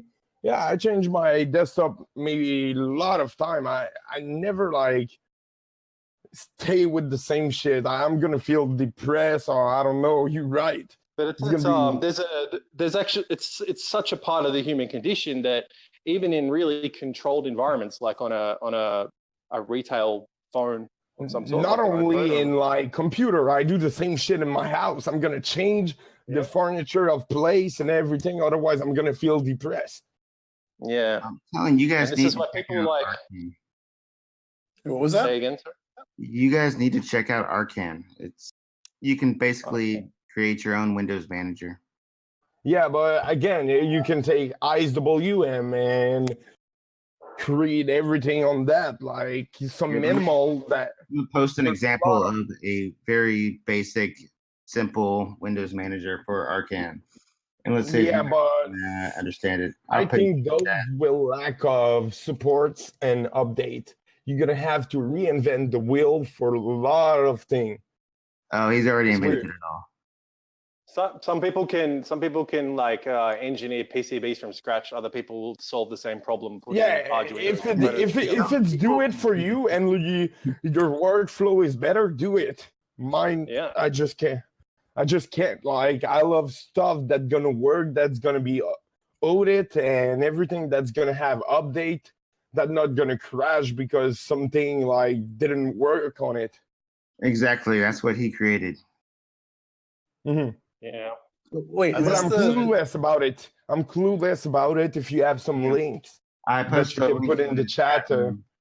That's awesome. The most simplest Windows manager you can create using his graphics engine. He has a more complicated one, which also works in virtual reality. Mm-hmm. Can I give you guys a really weird example of ricing that I think is appropriate to this? I've got a guitar Here's I can see like his code could be much more simplified. And most of it's in C. He just you can script whatever you want in Lua. Yeah. I know Lua. I wrote an old game mod for GTA San Andreas. Okay. I'm pretty good with it, but yeah, that's why I said that the console things is, well, I don't want to judge. It's not bad. He's created quite a few. It's not bad. It's not bad. That's not what I said. I said it could be simplified. Look at his other Windows managers he's created with this Durdan, Safe Spaces, and Hero. Yeah, I'm checking this out. They're quite amazing. If you're good with Lua, you will love it. Yeah, I love Lua. It's a great language for plugins and everything. Wait, what were you saying about your guitar? Similar to a game engine. Sorry to interrupt. Oh, but sorry. I had an example of aesthetics that might apply. I've got this guitar that Billy Joe Armstrong from Green Day used to play. Right, it's his main guitar. It's covered in stickers. It's got BJ written on it. Every photo that you find of Green Day, this guy is holding this particular guitar, and it's a cheap shit guitar that he got when he was a teenager, and it's a rip-off of a Fender Blue Strat 69 model or something. You used to be able to buy them for like $200 at Kmart in the 80s, and that's why he got one. His parents bought it for him. Nowadays, if you have one of those guitars in pristine condition, you could sell it for like $500, $1,000. But if you buy the exact stickers that Billy Joe Armstrong has got on his guitars, you buy them as decals and you write out the guitar, you can sell that guitar to some crazy collector in Japan for like $10,000. And he doesn't know how to play guitar. He hasn't got the first clue how to play a guitar. That's not what he's interested in. He's interested in having the exact guitar that Billy Joe Armstrong has in the photos that he worships. And from a guitarist point of view, from a technical guitarist point of view, I think that's insane. Like, why would you spend $10,000 on a $200 Kmart guitar covered in stickers when when $10,000 would get you 10 amazing, much better guitars right now? But that's because that's the aesthetic side of it. His value, his aesthetic value, is better than my technical guitarist value. I'm looking at it from a functionality point of view. He's looking at it from I want to put this in the corner of my room as an art piece point of view. And both sides will never understand each other. Like, we both think the other person is nuts. So, well, I mean, it definitely things that are like artistic and that come from that sort of place. I mean, you can appreciate the value of them, and it's just like, if that's what you like, if you like stuff that has been, covered in stickers, battle torn, all that shit, like that's like, I don't know. I think that's definitely, it's still the same like aesthetic. We're basically discussing feng shui. I think feng shui is the word we're looking for. There's actually a conversation that I've had a couple of times with Whitey Cracker about what he raps about. Actually, I hit him up to come in the channel, but I guess he's busy right now. But like, so when a lot of people who listen to like hacker rap, right? Like, if you listen to Jewel Core, or you listen to Lars, or you listen to Atmos, or listen to the track Atmos that I did. Like, who's you don't Atmos? necessarily, you don't really need to understand everything that they're saying, which is, I think, a large part of the fan base, because it's more about how it sounds. And if it sounds like it's some like thug ass hacking shit, or it sounds like super technical and like it's putting you in the mood, you might be listening to it while you're doing something super technical, so your brain is somewhere else. But you're getting that, you're just getting the aesthetic of the sound coming like into you. So like, you don't like, that's a lot of things. Like, there's like if you draw a Venn diagram of everyone who understands every word in hacker rap versus people who like listening to hacker rap, it's like it's not a huge crossover. Yeah, that's a very good example. Rap is a really good example, because you've got super nerds on one side who don't understand the emotion side of it at all. They're just about the technicality of the lyrics. And then there's people that don't give a shit about the lyrics at all, and they're like, no, my job as an MC is to make the ladies dance, so I'm gonna make the ladies dance, bounce. And those two can't agree. They can never agree. They don't respect each other. And there's some rare people that can do both, but those people are very special. Tend to fall into one of two camps: artsy side or the sciencey side. I think though that something that's important though about that is that those two are not mutually exclusive. I mean, if you can be very, very technical, but also really appreciate this sort of thing. And I think, honestly, I wish that Zero was in here, because he has created a lot of ASCII art and curated a bunch of amazing fonts that I actually was using. And so I'll do again in the chat here. We have some of his dot files and some other stuff from other people that also contains like wallpapers, and it contains fonts, and that stuff is just like, when I'm looking for things, I'm super big into fonts and colors, and so just being able to have people that can curate, understand how to convert old, like from the 80s, like bitmap fonts and other things like that, and being able to put them in and use them in a modern era, I think it's just awesome. Yeah. And I really appreciate everybody who can resurrect that kind of stuff and keep the old sort of vibe alive, which is like why I try to keep our ASCII art alive in our show notes too. So yeah, the website is awesome. The website is fucking awesome for real. Yeah, I said that Very good earlier. logo. Every week the show notes just get better and better. Like thanks. You have all of them, right? You have like they're still all up from every week. Yeah. Like we should do like an archive channel where we just have all of them listed with the date that we did it and all that next to it in Discord. That way you can go back. Yeah, we have an archive, so we'll definitely be able to share that more. I have to update that next week when I take time off to take actual time to focus on that. Something that you has done as well that a lot of people might not know is on the ThugCrowd GitHub there is a repo called Gang Shit, and it's a bunch of Figlet. Do you want to talk about that? Yeah. No, actually, I have a commit to do. I had got a bunch of Figlet fonts, or not. They weren't even Figlet fonts. They were from old NFOs, and they were. I redid some of the fonts that were just originally standalone letters that somebody had made like 20, 30 years ago, and turned them into real fonts. So that's the next push that I'm going to do to that. But something that really what? Oh, you just reminded me, like with info files, right? That just takes us back to the Wares and demo scene days, where you couldn't have a hack HP AVC group, Wares group, hacker group, whatever, without having at least one art person involved. It's very, very important. I remember downloading keygens, and on the face of the keygen, it's like looking for artists. Email this email. Yeah. Like. Yeah. And the keygen is like 1 kilobyte of code is the keygen itself, or less.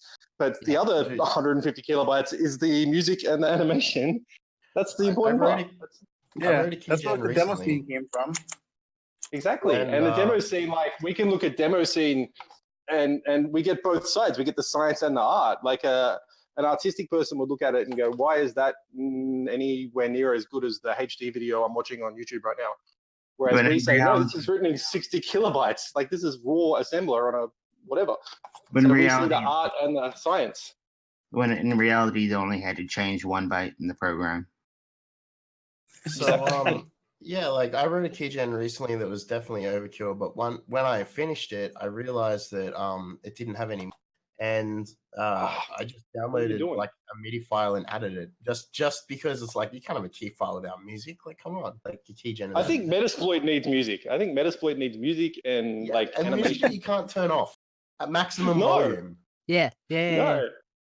And like abrasive techno as well, like really harsh. I recently talked to somebody who had to reinstall IDA on a PC, and they were screen sharing with me, and they were showing me the keygen, and it's this Chinese keygen, but it's exactly like the keygens of old, where it's like it's blaring chiptune music, it's like some Mario remix, and yeah. They like the aesthetic. Clearly, they've copied it. I've actually linked this. There's a screensaver for OS X for this actually, which I use on Cache Monet.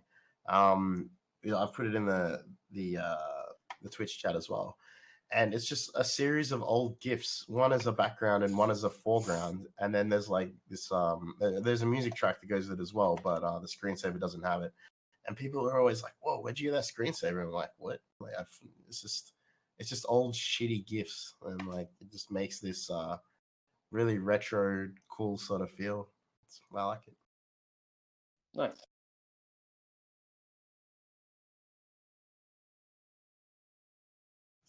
I just make PCBs look funny.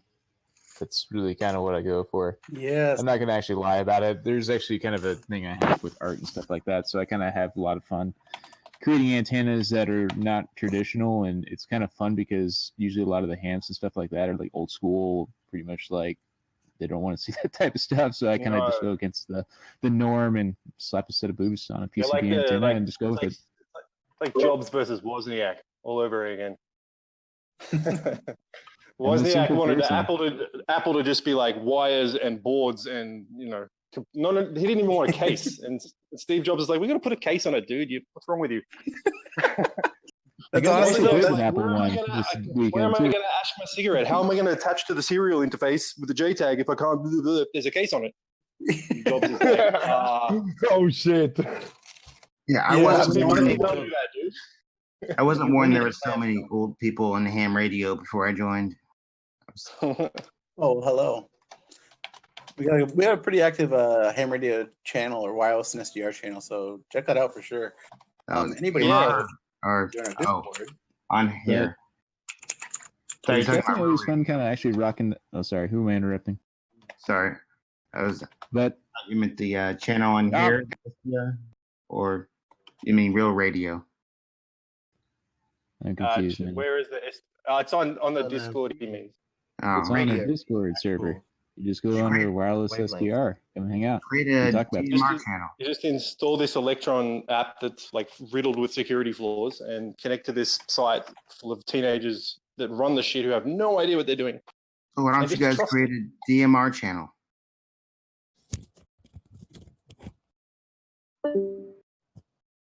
I did a talk about DMR actually around the Formula One in Australia. I mean, it wouldn't be hard. I know some of the people who work there at DMARC. Oh, DMARC? Yeah, they hang out in Travis Goodspeed's channel. I thought you said DMR, like mobile radio. Yeah, DMR radio, but DMARC is the registration service for DMR radios. Oh, nice. Right.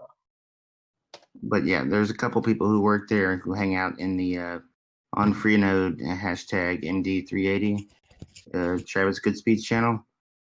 Yeah, we could probably get a channel registered. And can we since Notpike's here, what's up, Notpike? Hi, I'm here. Can you talk about your cool little? Now you got me thinking about your PCB. Sure. That I was talking about earlier. I'm not sure anybody. I asked Dakota if he saw it earlier, and he said no. This is news to me. So for those of us that aren't on the Twitter, haven't seen this yet. So, like I said before, I'm a simple person. If you put a set of boobs on it, I'm already interested. But it's more or less actually the art that I'm actually kind of into as well. And the fun part is actually contacted the artist, and she said she was still chill with it. It's just this one kid that's over in Japan. I was just like, oh, she kind of made this, and I talked to her. It's like, hey, can I use this for something? She said it was cool. But realistically, all that is just a 1x3 patch array. It's kind of still being developed, but it's for Wi-Fi between 2.4 all the way up to 5.8. The three elements are in there, kind of in center of the three different main bandwidths that you normally find for 2.4 and 5.8. So from bottom to top, it goes like it's tuned for 2.44, 5.25, and then 5.8 for the tippy top element. And it's kind of hard to see. You kind of have to actually take a look at it. But give me a minute, I'll actually post what the. Did you posted the schematic to Easy EDA? Yep, it's closed source though because I can't control. There's a royalty involved with the artist because I want to get her paid. So it's not open source like the other project is. But I also created a Bunny Girl quadra helix antenna that I was using when I was fooling around with Iridium. That one's actually open source, and I kind of ripped that art off. It was just like this figurine photo I found on Amazon. I was like, oh, that's kind of cool. So I turned it into vector art, and I used it as a screen print, and then I just kind of went around to that image, traced it out, and then put the antenna around it, so it kind of looks like it's a bunny girl in a cage, almost. I have a question you might be able to answer, but you can go first. Sorry. Was there someone else? No, I think you're it. Let's go. Okay. Would it be possible to create an antenna on a PCB self-etched board, like a ultraviolet etched board? So you're talking about like the proto boards, or you're talking about the ones where you can pretty much create a little mask over it and use acid to eat away at the. Right, those kind. A breadboard? Oh, hell yeah. Or no, a breadboard or a proto board? A proto board. Sure, I can create a dipole just with a proto board. All you really need to do is just connect the whatever you want to hook it up to, SMA for example. Acid and Oh, you're talking about using etching? Yeah, you can do the same thing. Etching. Same process. So you know what? I actually found a laptop right now that I wanted to share earlier. But it is this laptop I've kept for a long time, and it runs Debian still. But it is a PowerBook 3400C, which is like one model after Acid Burn's laptop in the Hackers movie.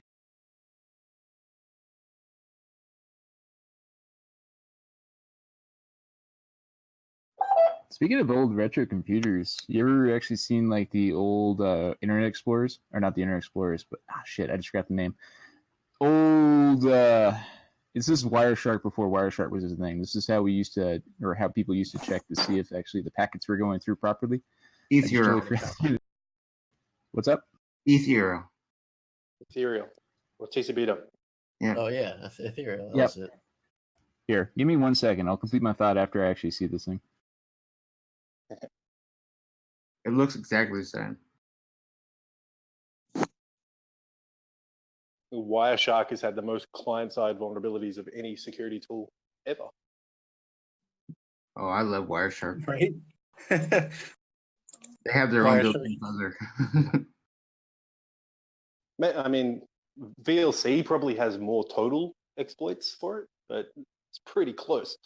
But I mean, you don't have to build your own fuzzer to fuzz Wireshark. It has one already there. You can just fuzz it and find vulnerabilities. It's amazing. I think just cat dev random out to dev interface and just wait for Wireshark to die. That's what I do. The thing with Wireshark is you got to remember, like, it does a fuckload of stuff. So I mean, Yeah. Well, so does Adobe. Aha. Acrobat. I remember the name. These are HP Internet Advisors. A big old giant brick laptop that really needs actually to be plugged into a wall to work. Oh yes, that's a huge. Those were like what, like $15,000 in like 1991 with like every single hella expensive back in the day, but you can pick them up for about like $500 now. It looks like the sort of things they use in Afghanistan, like in the field with like phones connected to it and shit to call in airstrikes. It's like bigger than that. It's like, think of like two cinder blocks that you glue together and you put a handle on it, and then you put a screen on it, and then you plug it into the wall. That's the internet. But this thing is actually kind of massive. It has literally ports at the gazoo. Like literally you have T1 connections on the side that you can just like yard off the side of the wall, plug in, and then actually start looking at what the packets are doing. While pooping, I had an idea. Like we were talking about desktop and everything, but what if ThugCrowd had his own pen testing OS? Like, it's pretty easy. I'm not talking about managing repo, but maybe just spin our own Debian version with tools of the community in it. For Paradox. That would be pretty fun. As long as we can do 2 steps below what GNAA did with some of their OSs, and so we're not racist, so it comes and bites us in the ass later, that'd be funny. Yeah. Like everybody could contribute. We had our tools. That would be fun. And nice, because sometimes we need a fast distro with some set of tools that none of the distro have. Yeah. I mean, I feel like when you start talking about sounds like a lot of work. We're talking about rice and no. That's a good way to rice a whole OS. You could rice a whole OS. Me, I'm fine. Yeah, as long you don't have to scratch. do packaging. Like, if you need to deal with repo, now it's complete shit. You just create create a QEMU image with all the tools on it. That way you can have a non-persistent virtual machine you can launch up and use. Again, no, because let's say I'm at work. I don't have any internet connection, nothing. I need a USB to deploy all my tools to pen test the network, depending the scope. Yeah, I you, get there's the this thing. SMH. you There's need a, there's a QEMU tool or that's part of you need, Arch you called need Make Arch Ubuntu ISO. on disk, which runs QEMU, which runs a virtual machine, which does your hacking, which then QEMU dies and all the evidence is destroyed. I don't know. There's like a so like I did I'm this just saying for that's me. I did this for Ericsson like years ago, where I needed to do this job in Canada, so I had to fly there, and the laptops we were Yeah, going to you be told me. given needed a certain configuration, so we used Make Arch ISO to make an exact Arch distro that was frozen. So you even if you Pac-Man upgrade it, it's non-persistent on like it's a mounted read only.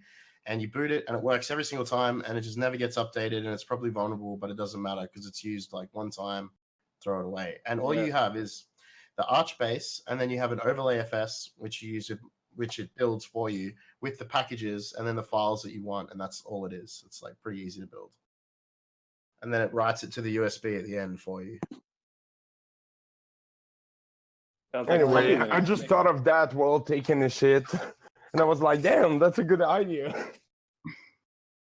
You guys don't remember Poppy Linux? That's exactly what Poppy Linux did from a USB Oh, drive. wait, you should check NTX.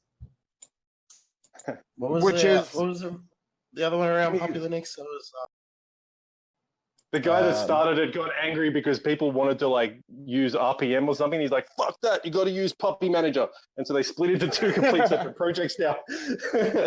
He didn't want to get rid of his Poplet package management system and use Deb or whatever, and so he went full Terry Davis, and he's like, "All right, I'm creating my own operating system with blackjack and hookers and no APT." And then the other people went in another direction. So now there's two projects, and I don't know what the other one's called, but Yeah. popular. But I hate people that make shit that are like Richard Stallman, like so BAs against everything. Well, Linus Torvalds is like that, and that's why Linux exists, is because he was such a cunt early on and demanded everybody do things his way. Over time, it didn't work out over time, and now he's taking a break. But that's why I never use Linux stock kernel. If I want performance, I'm gonna use Licorix. If I want security, I'm gonna patch it with my own patch of GRSec, which fit with the latest kernel. Took me like around maybe 1 month to fix every fucking thing. That was hard as fuck, and I won't do it for the next patch. Trust me. I just assume there's like Chinese people in the walls at all times and conduct myself accordingly. So I don't have to worry about such things. If you're always being spied on and you're comfortable with that, then everything becomes, it's like a weight off your shoulders. You're like, wow, I'm completely owned. Doesn't matter. That's a great place to start. But okay, it's getting kind of late, so we should wrap up real quick. Does anybody have any last words on resources that they have, any repos they might have of cool shit that they've compiled? Anything to share? Can I just get the Zuff stuff link again, because I want to check that out. Oh, it's github.com/Zuff, but I will. I posted in the chat earlier. One second. So one more if thing. you guys, I got one more thing. You guys, So if you guys actually have a quarter pack, and you guys actually want to have your own custom splash, by the way, just read the source code and also talk to Furtech. He'll walk you through it. If not, get a hold of me, because it took me 3 days to figure out how to do that. It was kind of fun. All right.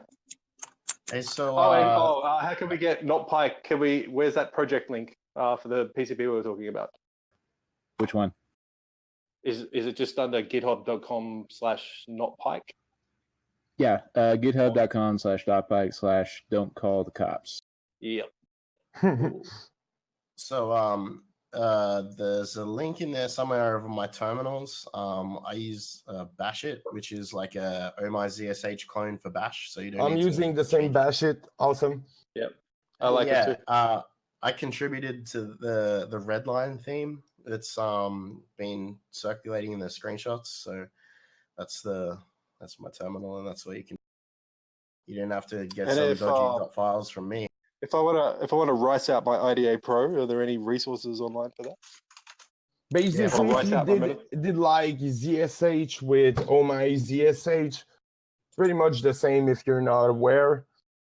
Pretty awesome. And he did bring some nice update to it.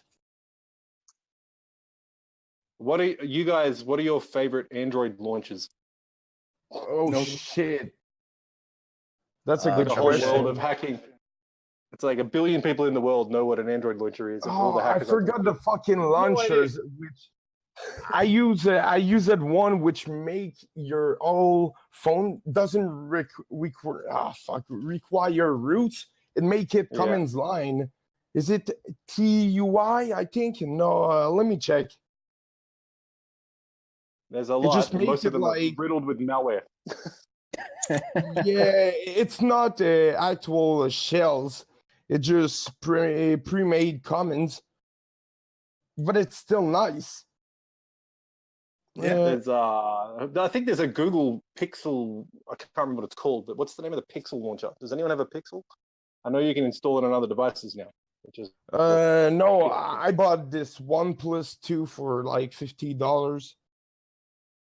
Totally worth you're it. owned by China. Owned by China. Sorry, mate. No, it's not China. It's like someone that did owe me money for something and didn't want to sell his phone. So I just told him, I'm gonna give you 50 for it. Yeah, if you open it up, you'll see a piece of rice in there. It says Super Micro on it. If you pull that off, your OnePlus phone will be absolutely backdoor free. But until then, you're pretty much shanghaied, mate. Sorry. Oh, can you DM me that? That's pretty interesting. I did root my phone and everything, so yeah, I'm gonna have control and be able to remove it. OnePlus are okay. They're not that bad. They're no Huawei. Let's get off line Okay, real it's quick. OnePlus 2. Hey, good night, everybody. Thanks everybody for coming and sharing their stuff. It's been awesome to talk about all this stuff with you guys. We definitely check our show notes. Later on, I'm adding some of the stuff that we shared. A lot of this cool different scripts and repos and everything. Shout out to our Patreon people, which I said it at the beginning, but no, I couldn't hear everybody when I said it. So don't forget that LSSPs will be going out this weekend. So if you want one, become a Patreon supporter by tomorrow, depending on what part of the world you're in. $2 Patreon supporters can get a virtual CLSSP emailed to them. $10 or more can get a physical copy mailed to them. They'll be coming out. The first ones will be going out this weekend, so we'll start seeing what happens there. Also, our CTF stream is this weekend. There are still a couple spots to sign up. Everybody who wants to join, here's the link, putting it in the chat again. We are donating. We have raised like $177, and Null Cookies says that he will match us. I think. Oh shit! I'm gonna put money in that. Nice. He's going to match us up to $250 if we on our donation. So if we raise over $250, we will get an additional $250 and go to our $10,000 goal. So everybody get in there. What's up? Let's get out there and get some other people to match some donations. That sounds like that's what I want to try to do this week. Definitely to boost the presence of it. I think we booked it wicked far in advance so that it sort of become not a real thing, and then now it's a real thing and it's happening this weekend and we have to get on it. So everybody out there, retweet our pinned tweets. And if you want to sign up, go for it. There's tons of CTFs and vulns and tools you can demo. Hell, show people how to use Metasploit for an hour, whatever you want to do, get in there.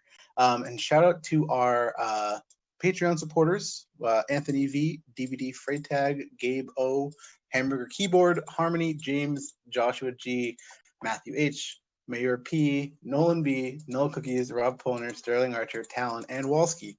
We got a lot of people now. So we love you guys. Thanks very much. Bye-bye. Peace. Hope and 73 right now and get a lawyer. But see y'all. ThugCrowd shit. Watch out. Jeremy's probably watching our stream.